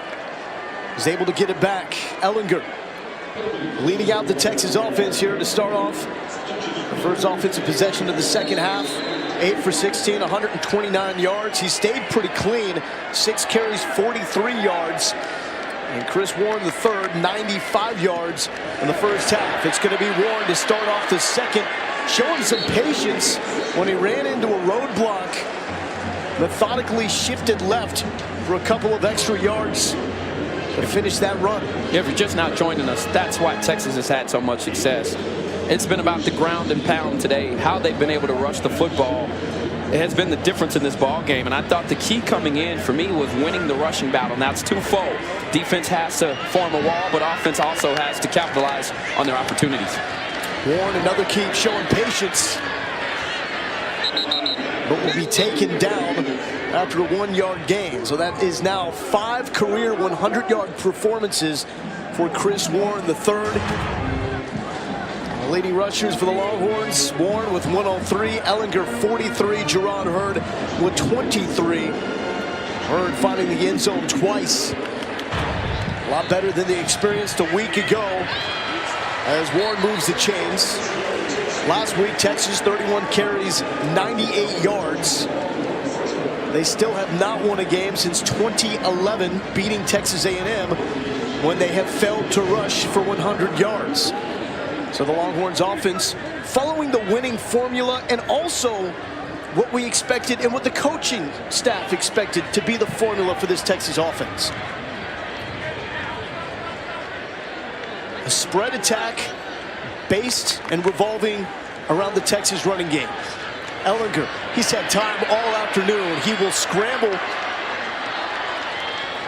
and he's brought down by Ginda and Leung Wai. Impressive protection. I mean, he could have made a sandwich back there and served it up. I mean, it was as good as you get when it comes to protection. This veteran offensive line that last week at times struggled handling twist and delayed blitz, doing a fine job there. Quick pass to Reggie Hemphill. Maps sat out the first half for a violation of team rules, and that's another first down. Ginda with the tackle. Reggie Hemphill Maps, redshirt freshman receiver from the Houston area. He's the best player for this Texas offense in terms of space, and I think his quick twitch is the closest thing that Tom Herman and Tim Beck have to a guy that is really explosive in the open field and in open space. To use their term, Reggie Hemphill Maps is twitched up. They say he's probably the most explosive player on this Texas offense. Ellinger looking deep, double coverage, looking for Colin Johnson. And a nice athletic play from Jermaine Kelly. Been very active, as San Jose State has really stayed away from Sachere on the other side. Yeah, it's just bell coverage there. He does a good job of staying over the top of Colin Johnson, who at 6'6", surprisingly is fast. And with those long strides can really eat up grass and stretch the defense. And despite that being an incompletion, look for it to pay major dividends in backing this defense up. Dorian Leonard close to the first down marker. Yeah, that's the benefit right there. Now you've got your cornerbacks playing soft coverage, and it's like taking candy from a baby there at that point, because now you can get into your hitch game, your stick game, be able to get your wide receivers to the marker, and now it's a timing throw for the quarterback. As you would expect to see a run here from Hurd. They've had success today on the power along with the quarterback draw. The thundering Hurd package, if you will. Hurd with the keep, another first down for Gerard Hurd. Yeah, just a simple quarterback draw there. Hurd doing a good job of finding the space, knowing exactly what was needed for the first down. They keep him in the ball game, and I said it early in the first half. He's had success running the football. At some point, they're going to come off of that package and surprise this defense with a pass. Has not thrown the ball downfield, but it looks like he will here. Hurd locked and loaded, one-on-one coverage, a fight for the football. As he was looking deep for Lorenzo Joe, Sachere showing why he is one of the better DBs. You see Texas play. Yeah, Tim Beck right now is calling him a heck of a ball game. Yeah, he's mixing it up. And for defense, Coach Odom's defense, which likes to confuse the quarterback, they know they're taking on a freshman quarterback. Tim Beck has done a nice job of keeping them off balance and on their heels. And like I said, as you mix it up like that, it makes it extremely hard to guess what's coming and to play defense. Back to the run, Warren, the mini hurdle. First down for Chris Warren III before Dakari Monroe brings him down. Yeah, he's starting to feel it. And, you know, and this can be dangerous when you've got a back like this that nearly rushes for 100 yards in the first half. And he's the kind of back that wears you down. So as the game begins to stretch out, you know, Chris Warren is a guy that you will be running from. You don't want to tackle him as there's an injured defender here down for the Spartans. William Osai being checked out. Senior from San Jose. Look up and down this roster, and it is Californian strong. And when Brent Brennan also brought in his coaching staff to San Jose State, he wanted to try to have many guys with West Coast ties, California ties as possible. He dipped into the state of Texas for his offensive coordinator with Andrew Souter. That is a man that knows San Jose State well. His parents met in San Jose at the university. Dad, football player. His mom, cheerleader. And he was a longtime assistant with the Spartans as well. Trying to get his guys going. Down 21-0 here in the third. You're looking at Alonzo Carter. He is listed as the running backs coach for San Jose State. But if you look deeper into his bio, you'll also see dancer and choreographer for none other than his man, MC Hammer. These guys grew up together around Oakland. He was a backup dancer for Hammer, and the You Can't Touch This video even went on tour with him. That's actually his dance that he came up with. That's the classic move. Hey, if I could do that in 4th grade, my life would have taken a different trajectory. I can tell you that much right there. Now, how many players do you think had to Google MC Hammer from this generation? Oh, please don't tell me a lot had to. Hammer don't hurt him. Fantastic. That is unbelievable. When Carter got married, it was Hammer who officiated his wedding. How about that? Wish he had a back like Chris Warren III as he continues to move the pile, now well over 100 yards. Yeah, scary thing when he starts to feel himself. You think of all the great backs that have played here. The Earl Campbells, the Ricky Williams, Jamal Charles, the Cedric Bensons, the list goes on. They get going, and when they get going, they are hard to stop. And so for Chris Warren, you know, every running back likes to get touches. What it shows is the confidence your coaching staff has in you. But there's a rhythm and a fluidity that comes along with getting those carries that every running back likes. And Chris Warren today taking full advantage of that. Hurd flanked by the freshman, Tennille Carter. He's going to keep it himself, showing some athleticism, but a nice job by Jamal Scott to close as Hurd was sniffing end zone. Yeah, I don't think this coaching staff wanted to see Shane Buechele go down in week 1, but what it has been is a pleasant surprise to see Gerard Hurd get a second chance at quarterback, move back from wide receiver to quarterback this week, and you see the difference he's made here today for the Horns. Ellinger back in the game on first down, trying to work into the red zone. Porter will get them there. Maurice McKnight brings him down, but not before Kyle Porter comes up with one of his longest gains of the season. Yeah, nearly 250 rushing yards early in the third quarter here for the Horns already.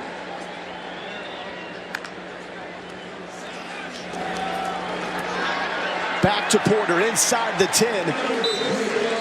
David Williams fighting him to the turf. Yeah, if you're going to find two guys to run behind, how about running behind your All-American, preseason All-American left tackle Connor Williams and Patrick Vahe that time there, them clearing the way.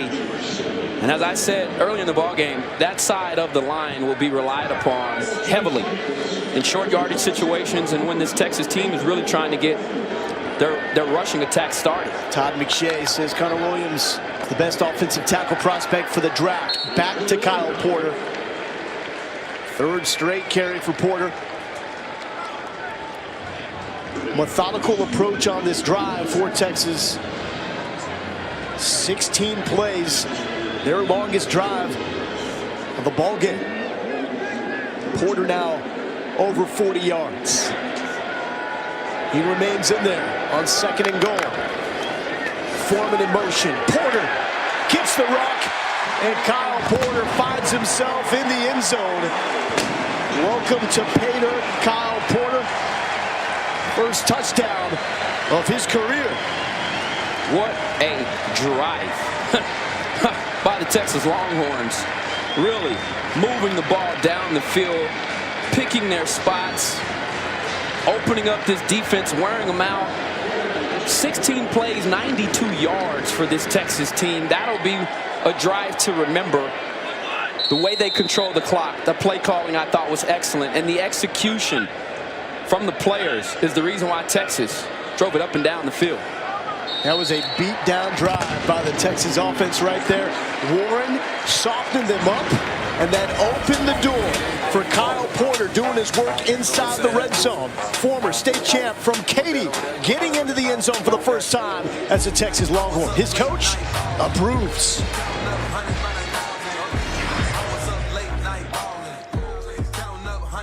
All on Longhorn Network is brought to you by Toyota.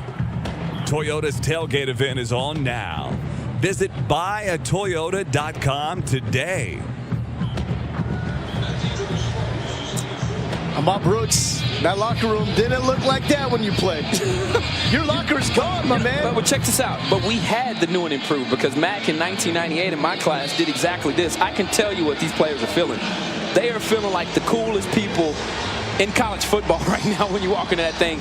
It's like a party walking in there. Lights flashing, music playing. I love every bit about it, and this is what it turns into. The energy you see on the sideline and guys wanting to be a part of this program and change it around.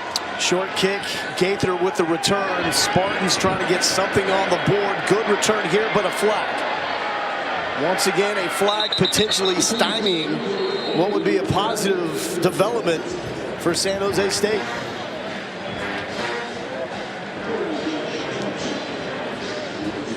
Now, one thing that Tom Herman has said, anything he needs. During the return, holding number 26 of the receiving team, 10 yards from the spot of the foul.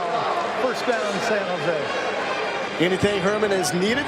Mike Perrin, men's athletics director, has been there with the blank check.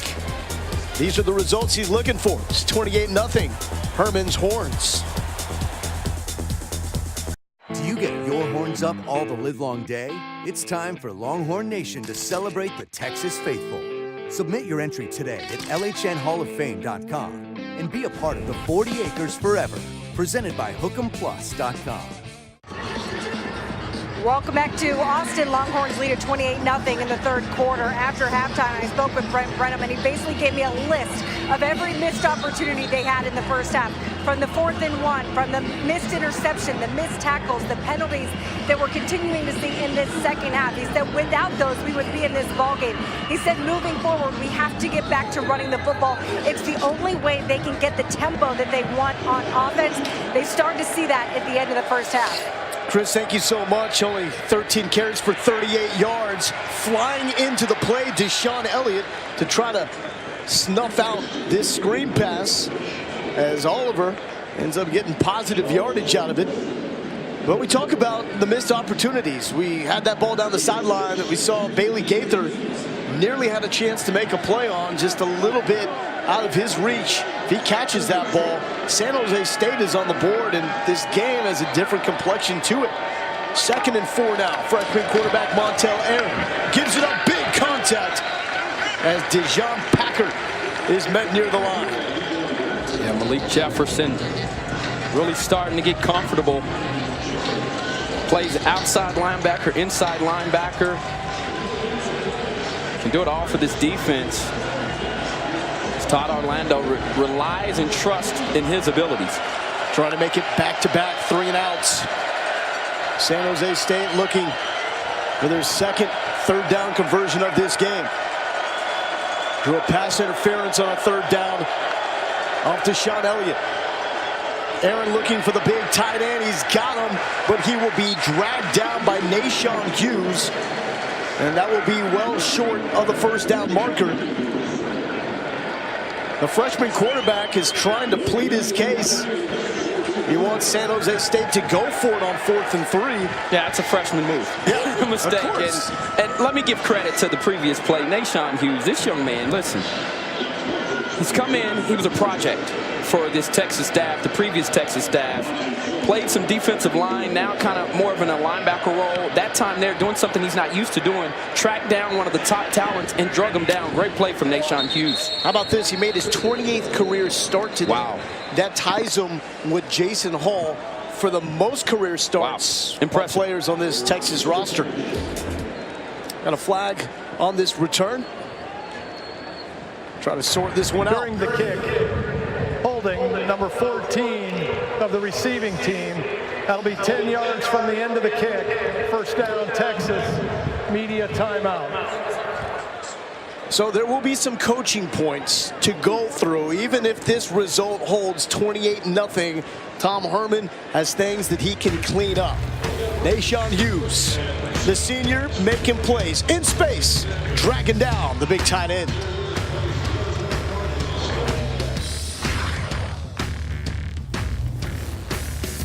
Congratulations to Mack Brown, 2017 Rose Bowl Hall of Fame inductee, also eligible for the College Football Hall of Fame this year as well. We all remember when he raised that crystal ball for the first time for the Longhorns in 35 long years, ending that drought. The 2005 National Championship, beat Michigan the year previous, and faced the Alabama Crimson Tide for the National Championship in 2009. Mack Brown into the Rose Bowl Hall of Fame. 1st and 10. Ellinger has done a fabulous job of feeling pressure, stepping up, and it is dropped by Hemphill Maps. Freshman to freshman. Yeah, I know it sounds strange. Yeah, this is the 2nd time today you've seen him throw across his body, moving to his left. These are ill-advised throws. Just let me be clear about that, right? But when you go to Sam Ellinger's highlight reel, it's a dime a dozen. This kid can do it. He can do it all. That was a great throw there from the freshman quarterback, finding Reggie despite moving to his left. Porter to the left side, cuts it back up the middle, and a big gain from Kyle Porter. 1st down on the 16-yard carry. Yeah, they are moving the pill now, and if he continues to have that type of production on the ground, you may be looking at 2 players when it's all said and done that are both past the 100-yard mark.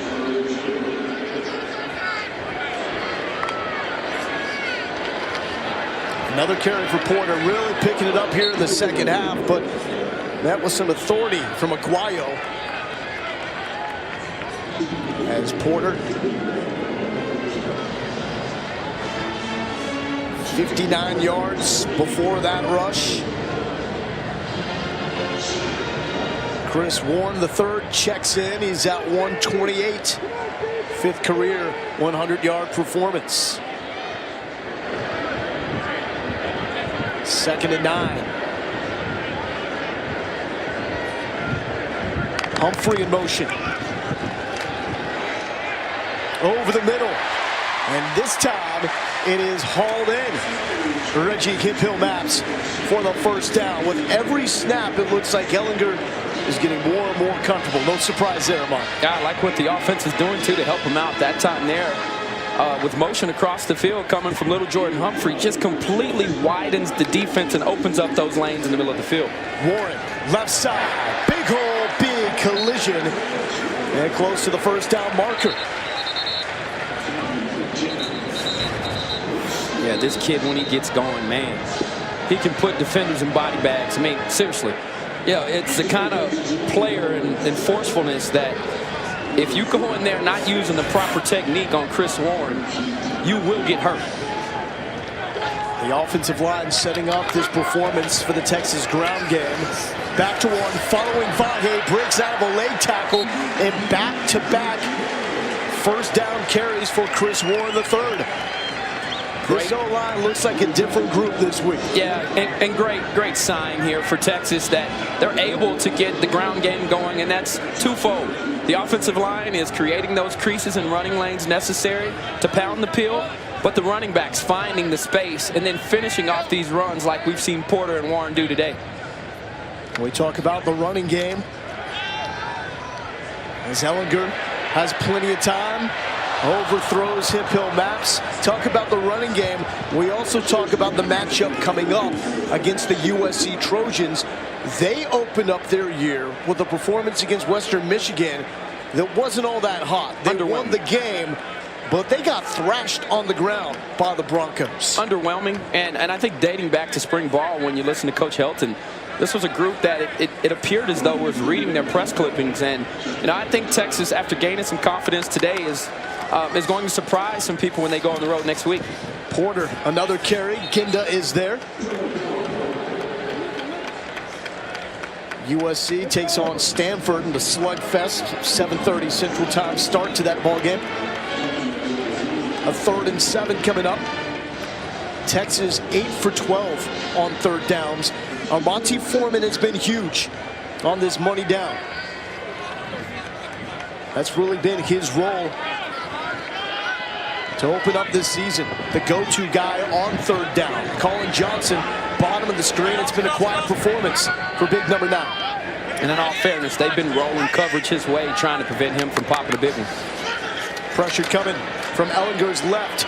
Patient in the pocket, and Foreman, as they roll off his fingertips, he was thinking end zone. And Josh Rowland will trot out for a field goal.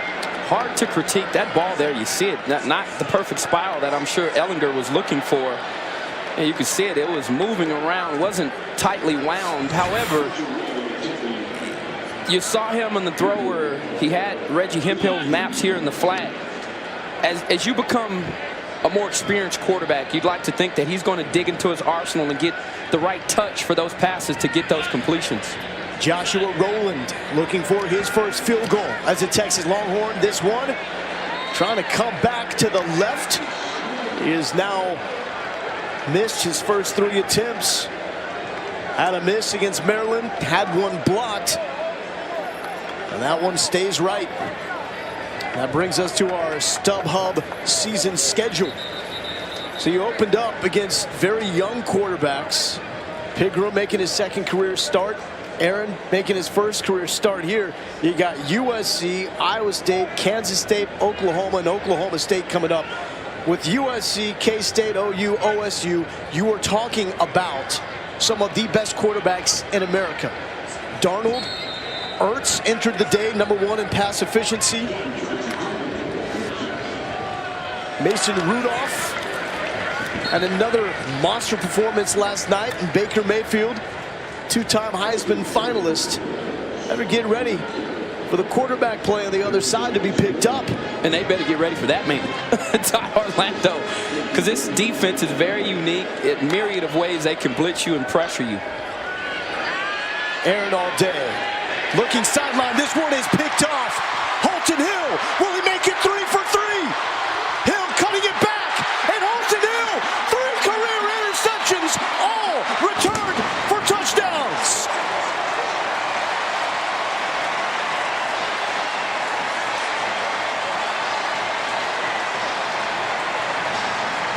Wow.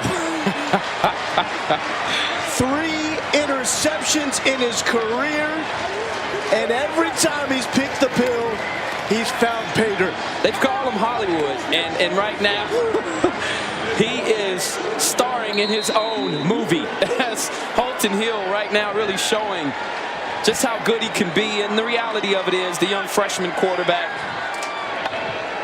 for San Jose, Montel Aaron, not the best throw. Could have certainly put more on it. I wouldn't even surprise me if you see Josh Love, the backup, who they've battled throughout the week, to come in the game at this point. But Montel Aaron throws the ball and give Holton Hill credit for taking it back to the house. But let's take a flashback and look back what Holton was able to accomplish last week. Another pick that it kind of just fell in his hands, but you got to give him credit. The guy made something happen after the fact, finding himself in the end zone. And then here, the perfect bounce, Poona Ford breaking through. And Holton Hill showing the breakaway speed. And then today, once again, great job of rolling underneath coverage. He forced him outside of the boundary. That's good technique. He had his eyes back to the quarterback. The awareness there, and then to cut across the field and leave those big uglies in the dirt to find another touchdown. Yeah, his teammates are loving it, and everybody in H-Town saying this young man is representing Houston, Texas. It all started back in 2015 with that pick six against Oklahoma State. Texas now 4 non-offensive touchdowns. This is kind of what Texas was known to do under Matt Brown. It was up there with Frank Beamer every year. The non-offensive scores, 3 of the 4 from Hill this season. He's got 4 for his career. And this is a bounce-back story with Holton Hill. He really lost his spot last year and was not getting the run that he expected to have. 100%, a great point. He lost his job because he lost his confidence. And then it became a point where a lot of these young corners, Devontae Davis, Chris Boyd, and Holton Hill, just to name the top guys, they played so early and were forced into action that really, quite frankly, they didn't earn their starting roles. And so you saw him, he got into a slump. It was hard for him as a young player to get out, but he is right now playing like all of those reps that he missed last year meant something to him. He's coming out here and proving that he deserves to be the left cornerback and the top cornerback for this Texas football team. 35-0. Longhorns with the lead. Texas defense, this was the type of performance a lot of people thought they were in for. When on the first possession of the game against Maryland on 3rd down, Holton Hill ended up with that interception to make it 7-0. It was after that that the big plays started to leak out, and Maryland really made them pay. They didn't throw the ball a lot, but when they did, they cashed in. 482 yards allowed by the Texas defense last week. Yikes. A 120 here. And there is the tackle for loss. This is a critical stat, as Jamari Chisholm, the JUCO transfer from NEO A&M, that would be Northeastern Oklahoma A&M, makes the tackle for loss. And that's something to this point we haven't seen a lot of. But Todd Orlando told us the stat to watch with his defense, tackles for loss. If they're doing that, they're setting up the opposing team. Oh, no!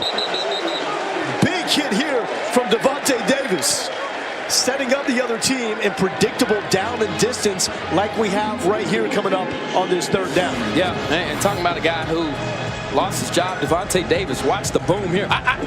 Oh, yeah, I like it. Like everything about it. He's been watching from the sideline as Chris Boyd and Holton Hill have kind of taken the lead roles there at the cornerback position, showing that he's still got a little bit left as the 3rd quarter comes to an end. And you see the hometown, Miami, Florida, a lot on the mind of Devontae Davis with Hurricane Irma making its way to the Florida coast. 35-0. Longhorns lead going into the 4th quarter. We've seen Warren go the distance. Hurdle, Kyle Porter step it up, and Holton Hill doing what he does. Hollywood.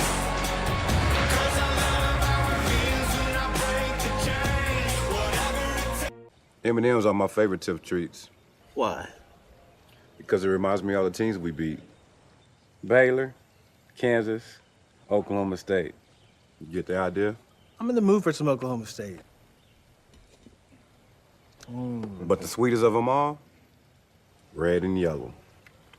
And why is that? USC.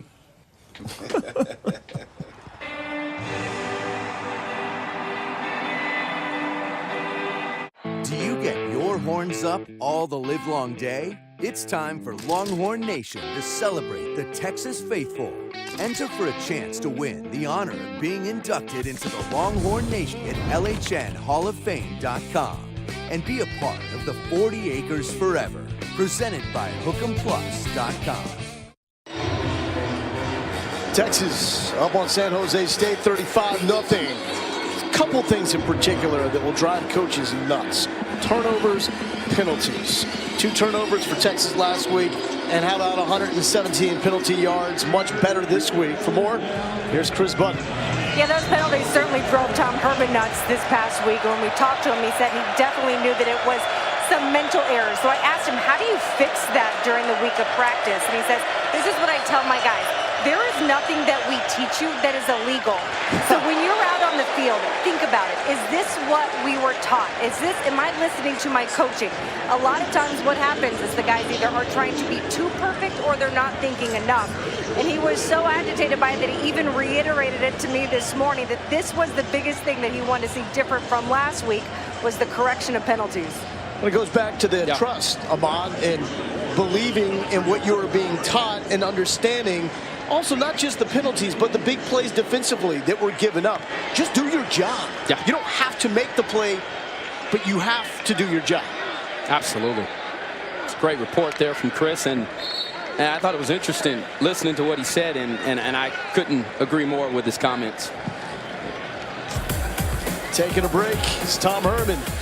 14 minutes, 44 seconds away from win number 1 in this beautiful city of Austin. Defense will face 4 of the next 5 quarterbacks they got. Darnold, Ertz, Mayfield, Rudolph. Quite simply 4 of the best quarterbacks in America. And the guy that's not listed is Iowa State's quarterback, Jacob Park. How about this? In the overtime loss this afternoon against Iowa, he went 25 of 46, 347 yards, 4 touchdowns, and 1 pick. That's the next 5 games we're talking about. Ellinger, his quarterbacking debut, thrown to a wide open Colin Johnson. Nice cut back to the inside, back outside, and he's down to the 40-yard line. Waving for the officials to move those chains. You're seeing the competitive edge, the composure, and also the competency of Sam Ellinger as this young man is really starting to pick up some steam. This man runs with a full head of steam. Chris Warren III. This is the beginning potentially of something special for Sam Ellinger. His family is here. There is one person watching from upstairs, though.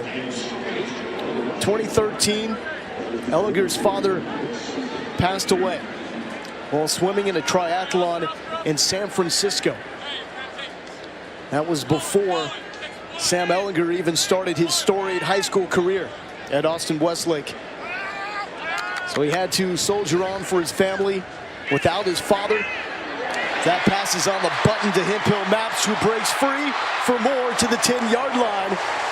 And you know that dad is upstairs with a big smile on his face to see Ellinger not just quarterback for the University of Texas, but in the words of his mom, become a father for his younger brother.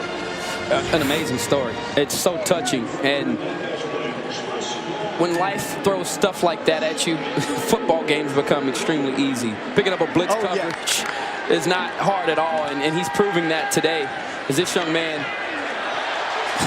Warren bouncing through tackles. Had a little help from the freshman Patrick Hudson on his way into the end zone. And Chris Warren III, he's tough to bring down. Yeah, and Tom Herman said the best way for us to get Ellinger settled into this ball game is to help him. Chris Warren today has been his safety net. The ability to hand the ball off to a running back right now, and it really is filling it. And has really worn down this defense, making it incredibly hard for them to tackle him. And when they do get their hands on him, he's pushing piles. He's shrugging off guys that are at his feet. The bottom line is this offense right now looks completely different than it did a week ago, as they are forcefully have taken control of this game. Chris Warren, initial contact, not enough. Getting some help there from the freshman Patrick Hudson. Touchdown, Texas. I see you, hook 'em. Texas football on Longhorn Network is brought to you by Coors Light. When it comes to ice cold Coors Light, 21 means 21. Coors Brewing Company, Golden, Colorado.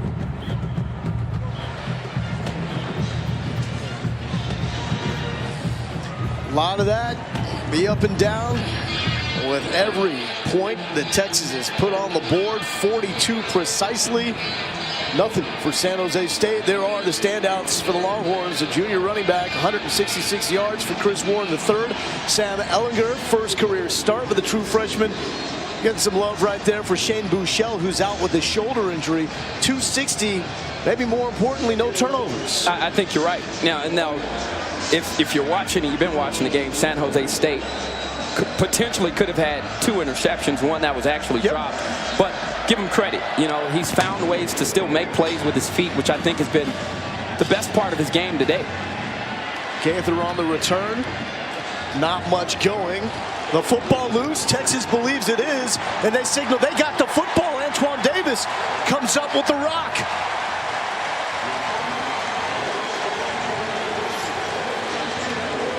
The senior from Bastrop with the fumble recovered. Let's take a look.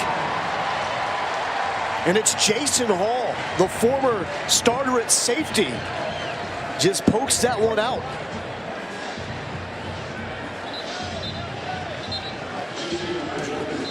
And Davis is there to scoop it up. That ball is clearly out. As you see the left hand of Jason Hall. And I think that's great for this unit.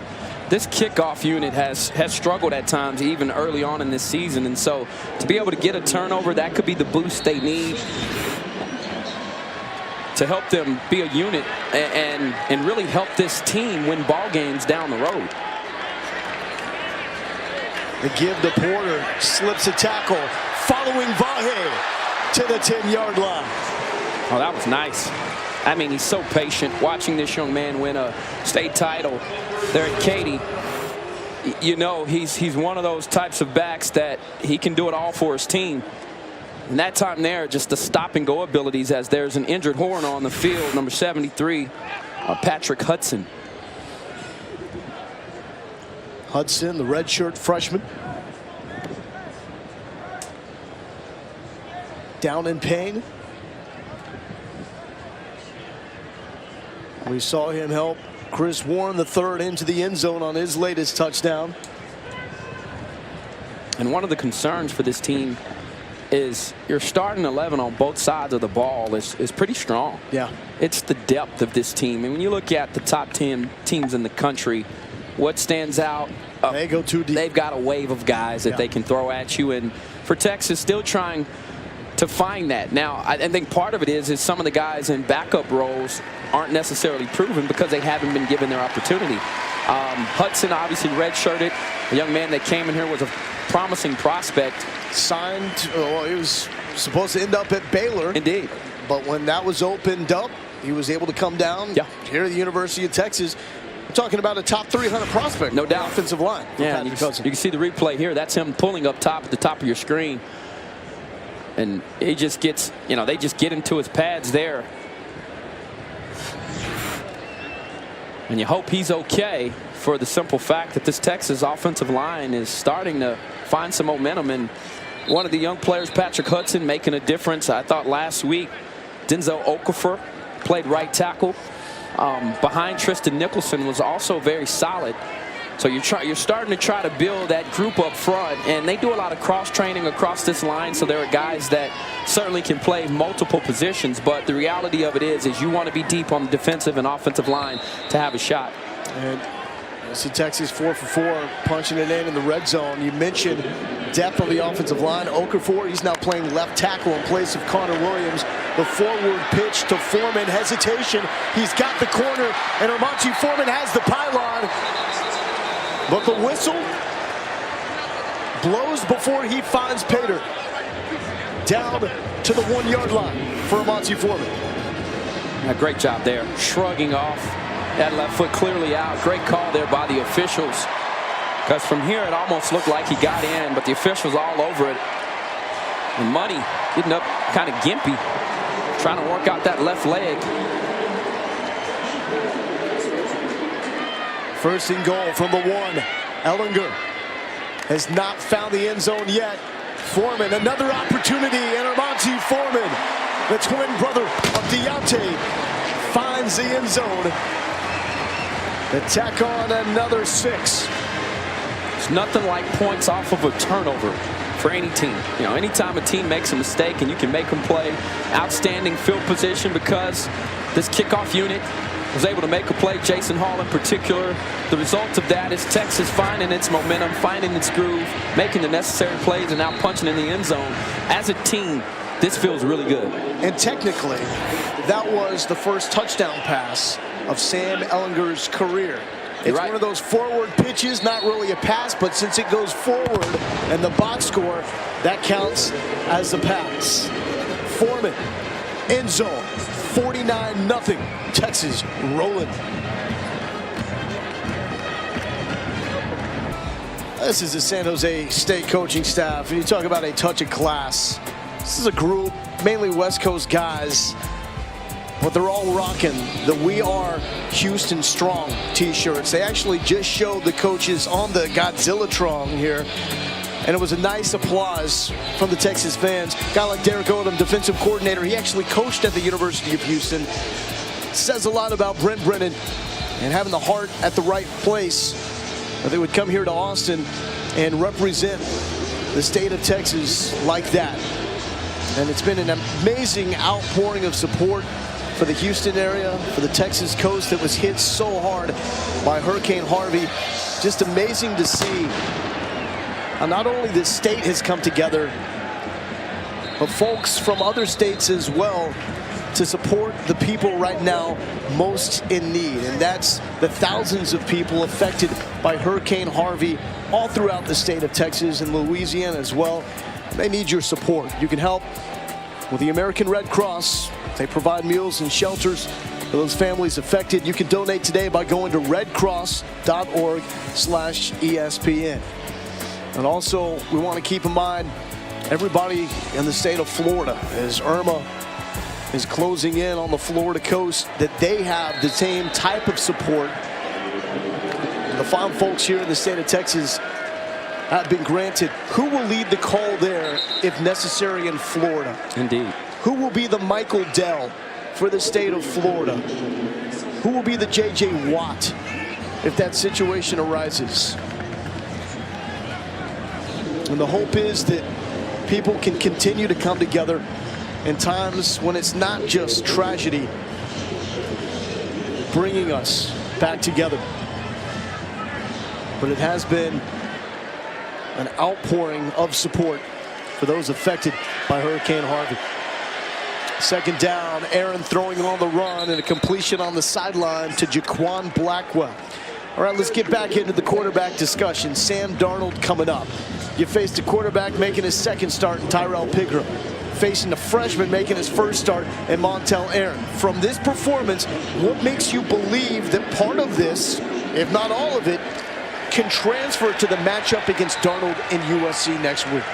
Number one, I haven't seen a lot of blown assignments today and explosive plays given up by the secondary. And let's face it, you know, with these quarterbacks coming up, you're going to be challenged, not just in terms of preventing explosive plays via the air, but your secondary is supposed to be your lid on your defense. And at times last week, I thought what was most disappointing was watching sometimes the safety play, missed opportunities.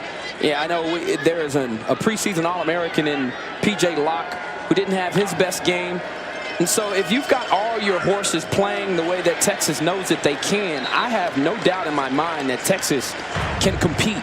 It's just a matter of showing up, executing the game plan, practicing good gap integrity, and doing all the necessary things to play at a championship level, because that's what it will take. And so I think today what was promising is you saw a secondary that tackled well in space. They covered well downfield. And those are going to be some key parts as you're now seeing the majority of the backups for this Texas team trying to come up with a big third down stop here and to keep that goose egg on the board. As Patrick Hudson limps to the Texas locker room for further evaluation. 3rd and 5, bad snap, it's on the turf. San Jose State will pounce on it, but it's going to set up a 4th and long. Sam Darnold's a real deal, though. He's lost one start. That was his very first start. He was the catalyst for Clay Helton when it looked like things were going south in a hurry and that Helton may not finish the season. Since Darnold took over, they have been arguably the hottest team in college football. Punted away from Carrizosa. Fielded at the 20 by Hemp Hill Maps. 49-0. Texas not looking forward to USC quite yet. Trying to close this one out. Sam Ehlinger, you want to see what he's done today? Here it is. Pinpoint accuracy there, throwing across his body, finding Colin Johnson. And here is the most surprising thing of the day, his ability to buy time with his feet and make plays. And then there, another excellent thrown ball to Reggie Hemp Hill Maps. The young man has had himself a day. And for his debut, Lowell, I'd have to say that this young man has come out, the composure, and what he's been able to do. You're looking at a player that could potentially press Shane Buechele for the starting role. And Tom Herman has said this. Quarterback position here at the University of Texas, and I don't think it's just lip service. It's like any other position. It's the guy that's performing well that day in practice. And so you look at these numbers. I did not think that Shane Buechele had a bad game last week, but there were times where he could have completely taken control for his team, and for whatever reason he didn't. Today, Sam has taken this game by the horns, and that's why you see this lopsided score. Gerard Hurd in at quarterback now, running the offense for the 2nd and 5. If Buechele is healthy enough, that throwing shoulder is back to 100%, there is a question you would think they must ask before the game at USC as Daniel Young, the true freshman, spins his way for the first down. And it's not so much asking who can make the plays, because Buechele and Ehlinger have both clearly shown they're capable. Absolutely. It's more the question, who do we want to be? Because both guys, great point, they've got different skill sets. Different skill sets, different personalities. And that doesn't mean that it's wrong. Look, I played at the University of Texas where there couldn't have been two more different guys in Major Applewhite and Chris Sims on and off the field. At the end of the day, we knew we could win with both of those guys. So I think today Sam took a step forward in helping this team be convinced they have depth at the quarterback position. Gerard Hurd has done himself some major favors.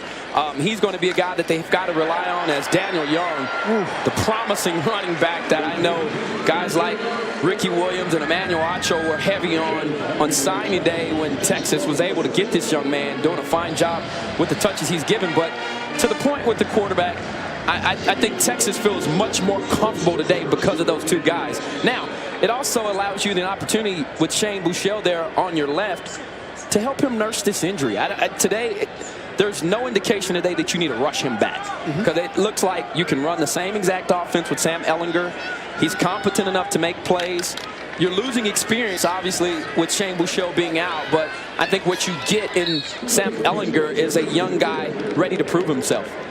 Short carry there for Tennille Carter. They're putting a lot on film for USC. Yeah. As Gerard Hurd has been a big part of this offense as well.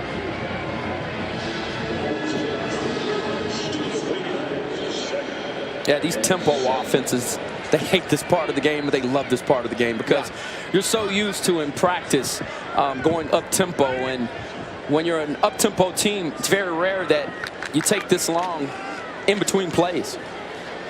To the left side, full steam for Carter. Nice gain on 2nd down.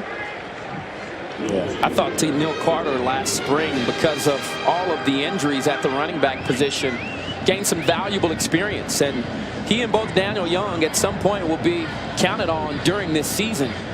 And it's promising for them to get some reps in front of the home stadium, in front of the home crowd, and to be able to put their talents to the test, because you don't really know where you stand when you're a freshman and you're coming in, you want to prove yourself. But it's still that doubt that creeps in because you have not done it yet. Carter with the first down. He thought he was going to be toting the rock for the Georgia Bulldogs this year. He was getting ready to enroll early at UGA. Day after graduation, he finds out that his offer has been pulled because the Bulldogs unexpectedly got their 2 stud running backs left. The numbers just weren't there. So the Houston product looked around. There was a spot here on Tom Herman's roster.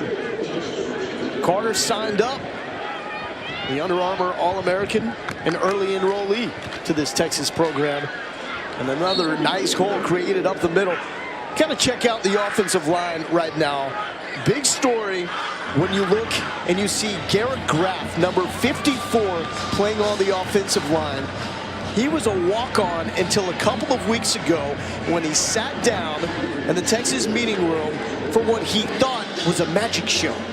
But the magician didn't pull a rabbit out of the hat. He pulled a scholarship offer out of the hat for Garrett Graff. I love hearing these stories, and they happen all over the country in college football, but hard work paying off for young men who have a tough task here. And I've always admired and respected walk-ons for what they do. Their schedule is just as grueling as a student athlete on scholarship, yet they don't come out here and the fans don't know their names. They don't cheer for them. And so to have the wit and the willingness to be able to stay the course, and it's just great stories. And so for Graff, I know his teammates were extremely hype about that situation, and it's also promising for the other walk-on players who are watching to say that my hard work, there is a reward to it if the opportunity does present itself. Hurd keeps his balance, rolling, keeping, spinning. And the Texas possession will continue with the first down conversion by Gerard Hurd. And the offensive linemen, they listen to Garrett Graff. Just because you're not an elite player does not mean that you can't be an elite mind. The way you can see the game and coach the game, he'll pull the young offensive linemen to the side and he'll coach them up. He's been a vital part in the development of some of these young guys like a Denzel Okafor on the offensive line. But we talked about the quarterbacks, the question that they have on their hand. But the biggest one remains, if Buechele is healthy, who are they start and who are they roll with when they get to the Coliseum in LA? Man, I mean, that's a lot to ask from a true freshman. And I know Shane Buechele is only a sophomore. However, his playing experience, I think last year, having the Oklahoma game. I mean, we're talking big games that mean something, that matter to the fan base, that the entire nation will be watching. The last time we saw these two teams, Vince Young was magical and majestic. Yeah. So with all that surrounding the program, I think part of the reason why you put Shane Buechele on the side today and to let him rest that arm and that shoulder is because you may need him next week. Yeah. And so I think, like I said, I don't think Sam Ehlinger has done anything today that would make the coaches believe that he's not capable of doing his job there in the Coliseum, but that's still one of those daunting tasks that you never want to force a young player into. Young with a nice gain, flag down on the play. Holding, offense number 80. 10 yards from the previous spot, replay first down. And that's young freshman Cade Brewer, tight end from Lake Travis High School. I like him a lot. You know, he's got excellent ball skills, still growing and developing as a blocker, but you know, he torched people all over the state of Texas last year with his ball skills, his ability to run routes and really work the middle of the field. I think he's got a bright future here. Yeah, coaching staff saw him in a playoff game. Shortly after they arrived, he made a one-handed catch, and Herman said, offer that guy. Yeah, no doubt. We want him playing tight end for us. The way, though, this quarterback situation is working out, to me, this is a good thing. You've learned that you have another option. And you mentioned Vince, right? Let's talk about a legend, Tennille Carter. Wow. Trying to make a name for himself into the 5-yard line. Under Mack Brown, the quarterback spot, and this is no pun intended, was pretty much invincible. Until that 09 championship. Yeah. When Colt went down. Ever since then, we've been reminded that that backup quarterback is always one hit away from entering the game. And that's one thing that has helped Ehlinger, knowing he is one hit away from entering the game. Now you feel a little bit better about if it's Buechele or Ehlinger that gets dinged. You've got a good option behind him. And there is Carter for the first time in his Texas career finding the end zone. Outstanding drive there from this Texas offense, and the bulk of these guys that you're seeing on the field right now pups are the twos, and you know, great confidence builder here for this Texas team to punch one in, and Tennille Carter doing an excellent and outstanding job of keeping the momentum going. You could tell he started to gain some rhythm there on his runs, and finally finding pay dirt for his first touchdown of his young career. Wow. 98 rushing yards against Maryland last week. How would they respond? How about 411 rushing yards? And there was a bunch of different situations that went into that 98-yard performance on the ground for this Texas team a week ago. First game with the new staff, figuring out personnel. Maryland got up early, didn't have as many opportunities in terms of the coaching staff and the way they felt to run the football. But it was clear in this game, especially with the freshman quarterback, what they wanted to do. And it was like a good picture. Establishing things with the fastball. Chris Warren is the fastball. They established with him and set up everything off Chris Warren. Well, if you can get the rushing game going, it just opens up your game plan. And Tim Beck, Tom Herman in this offense, and anybody who's ever called plays will tell you that. It's not a philosophy that just was created here in Texas. So what it also shows is that you can win in the trenches, and every ball game starts with what happens there, whether it's pass protection, the ability to create those running lanes, to create pressure from the opposite end, to hold up against the run. And Texas, from the start today, controlled that part of the game. Coming in, I told you in our meetings, winning the rushing battle was the key for me, because it establishes a presence that Texas is trying to present. Toughness, tenacity, and making sure that you can enforce your will upon guys. And they did that today. The rushing numbers were phenomenal. And I think this is really going to help bolster this group into having the confidence they need to go into the Coliseum and to take on a unit that is going to be much better than they saw today. A good game plan with Sam Ehlinger playing at quarterback, not having a lot of pressure put on him by the fact that so much of the success was set up by the ground game. The O-line kept him clean.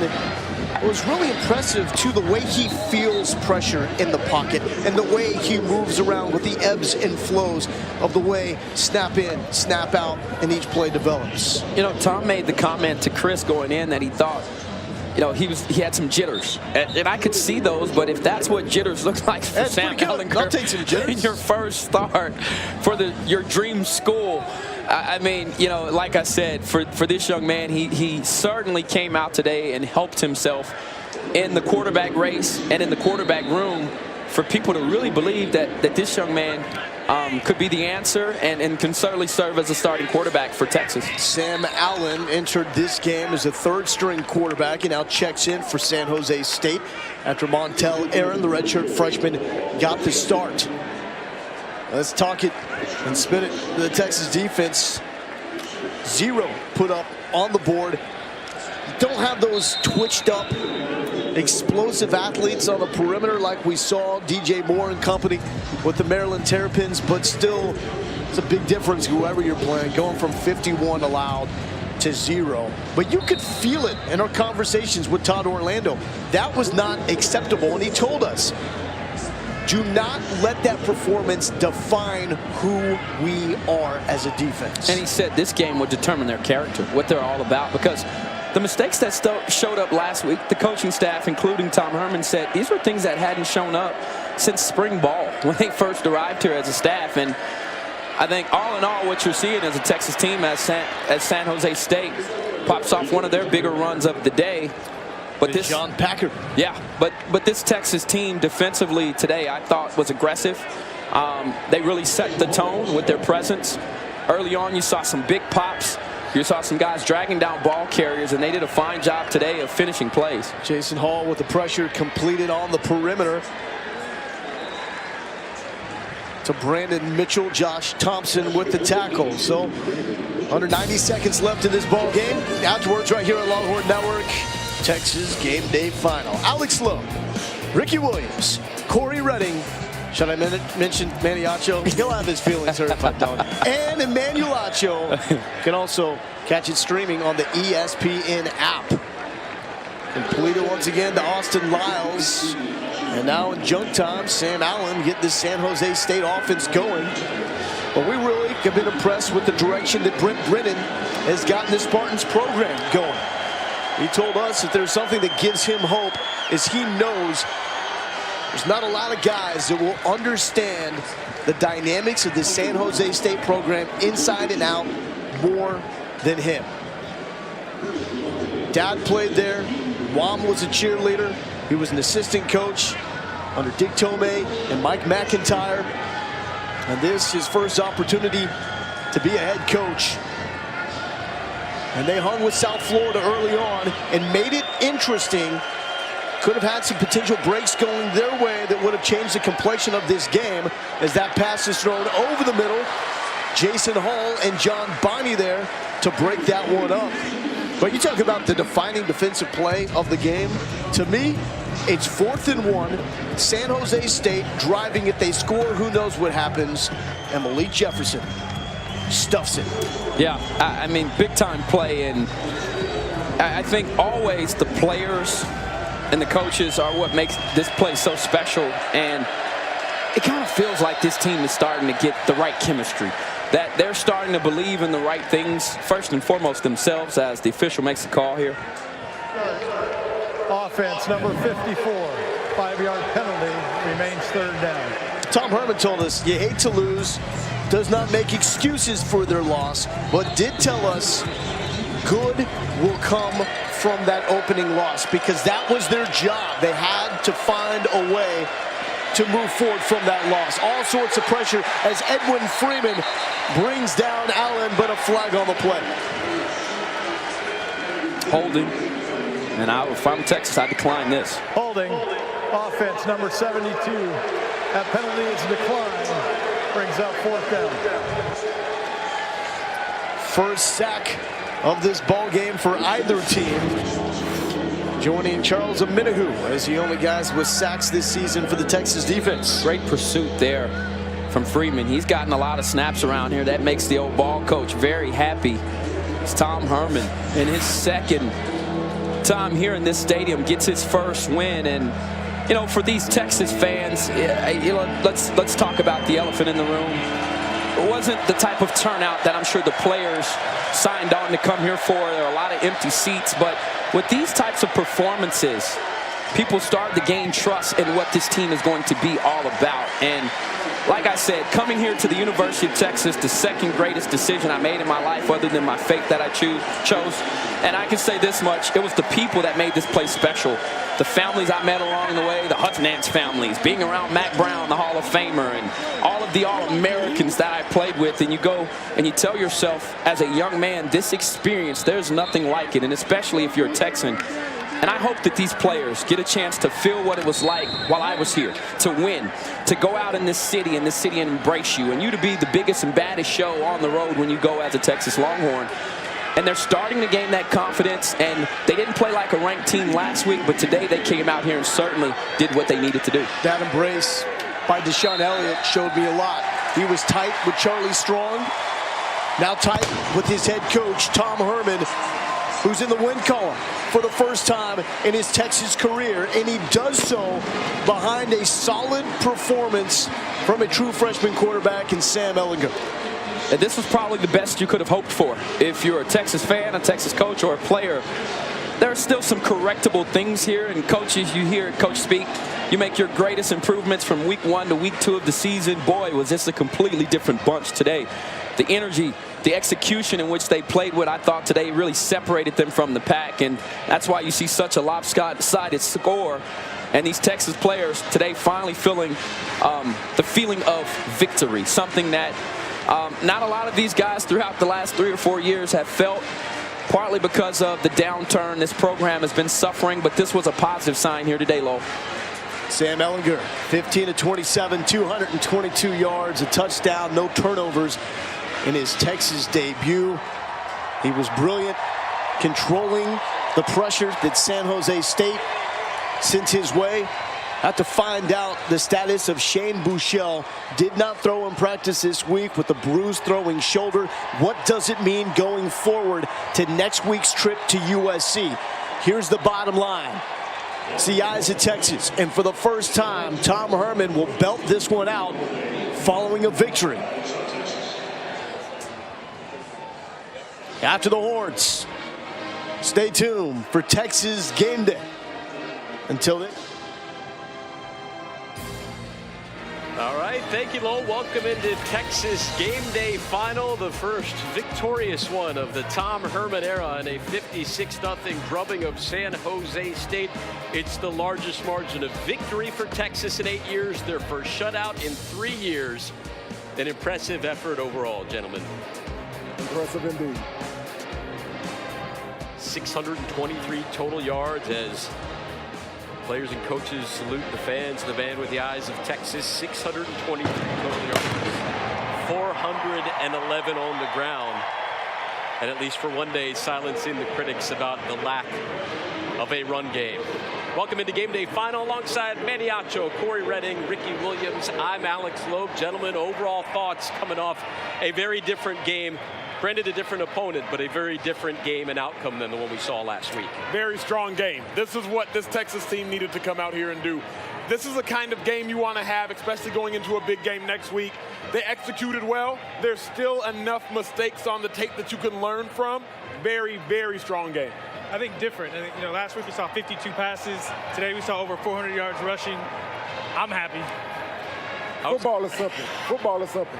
Run the ball, run the ball, run the ball, stop the run, and good things happen. I know you guys were excited because of the defense, and Ricky's obviously very zen-like, very calm, but if there's one thing I see you jump out of your seat for, it is a powerful running game, and I know you're excited to see Chris Ward out there. It's a powerful running game, but even more than that, it's you got to use what you got. If you go to war, you want your dogs, which you don't want them sitting on the bench. And my thing last week was Chris Warner only touched the ball 6 times, and that's not enough, especially in a loss. So to see him, touch the ball a bunch, average over 10 yards a carry, have a big touchdown run, and really give this offense and this team something to rally around is exciting. 16 carries, 166 yards, 2 touchdowns for Chris Warren. It was interesting, though. He still split the number of carries with Kyle Porter at 16 apiece. Yeah, I'm okay with that. Averaging 10 yards a carry, he's going to be fresh for next week. It's a good way to start warming him up. There's Sam Ehlinger. What do we make of the true freshman's first start? It was a solid game for him. It's what he needed to come out here and do. No turnovers, nothing too special. Just play solid, move the field, move down the field methodically, move this offense down the field methodically. I think this was a perfect game for him. It was a great showing for him. I think playing in front of his home crowd, high school coaches he played for, and teachers, that admire him. It's always great to play in your home city, especially in the stadium you wanted to play in ever since you was born. And to come out here and have a great day like you did, great job by him. Gerard Hurd also saw action at quarterback for Texas, coming up with a few touchdowns. Ricky, you talked about it before the game, even though Ehlinger got the start. You knew Hurd was going to get some carries, and he looked like a natural in Tom Herman's offense. Yeah, there's a couple plays. He had a couple nice runs. His first touchdown run, he made a nice cut, got in the end zone. I would have liked to have seen him throw the ball a little bit more, but overall, I think this offense has found another package, another weapon that they're going to use the rest of the year. Let's talk about this defense coming up with the shutout. Holton Hill, another touchdown, 3 touchdowns in 8 quarters of play now this season. Was this good enough for the defense? I know the opponent, San Jose State, had struggled to throw the ball this year, but what did you make of Texas's defense? I love to see the fact that we stopped the run today. The guys stayed in their gaps for the most part. We lost a little contain every now and then. We let the quarterback roll out. We should have had him pinned. We left more sacks on the board out there if we had more containers. So this is great. This is great for the defense to build on for next week, especially going up against a tough USC team. And this is great for them. Again, it's great for the confidence of this Texas defense. I don't want to make too much of the win because there were many open receivers for San Jose State. Remember, next week you're facing an All-American in Sam Darnold at quarterback for USC. So this tape is great because your confidence is boosted. Holton Hill in particular, his confidence is boosted. But when you go back on film, you'll still see Chris Boyd get beat once or twice. Holton Hill gets beat once or twice. P.J. Lott could have had better leverage on occasion. So it's great because you do get a win, but you still get to learn, and that's the most important thing. I'm curious from a defensive standpoint, are you guys nervous that this defense is not getting to the quarterback? I mean, I think last year one of the things the defense did well was they got to the quarterback. And this year it doesn't seem like they're getting some pressure, but they're not getting them on the ground. I think you're exactly right. I think he's exactly right. Remember last year, Hager, Roach, even Malik had 6.5 or 5.5 sacks last year. This year they'll have to do more. It's coming soon. 1 sack in this contest for Texas. We will hear from the head coach, Tom Herman, coming up. He'll join us as well. Much more to get into following the big 56-0 win as Texas now gets ready to hit the road to face arguably the best quarterback in the nation. Much more from this one coming up. Texas Game Day Final is presented by Cooper Tires. Count on Cooper, an American company since 1914.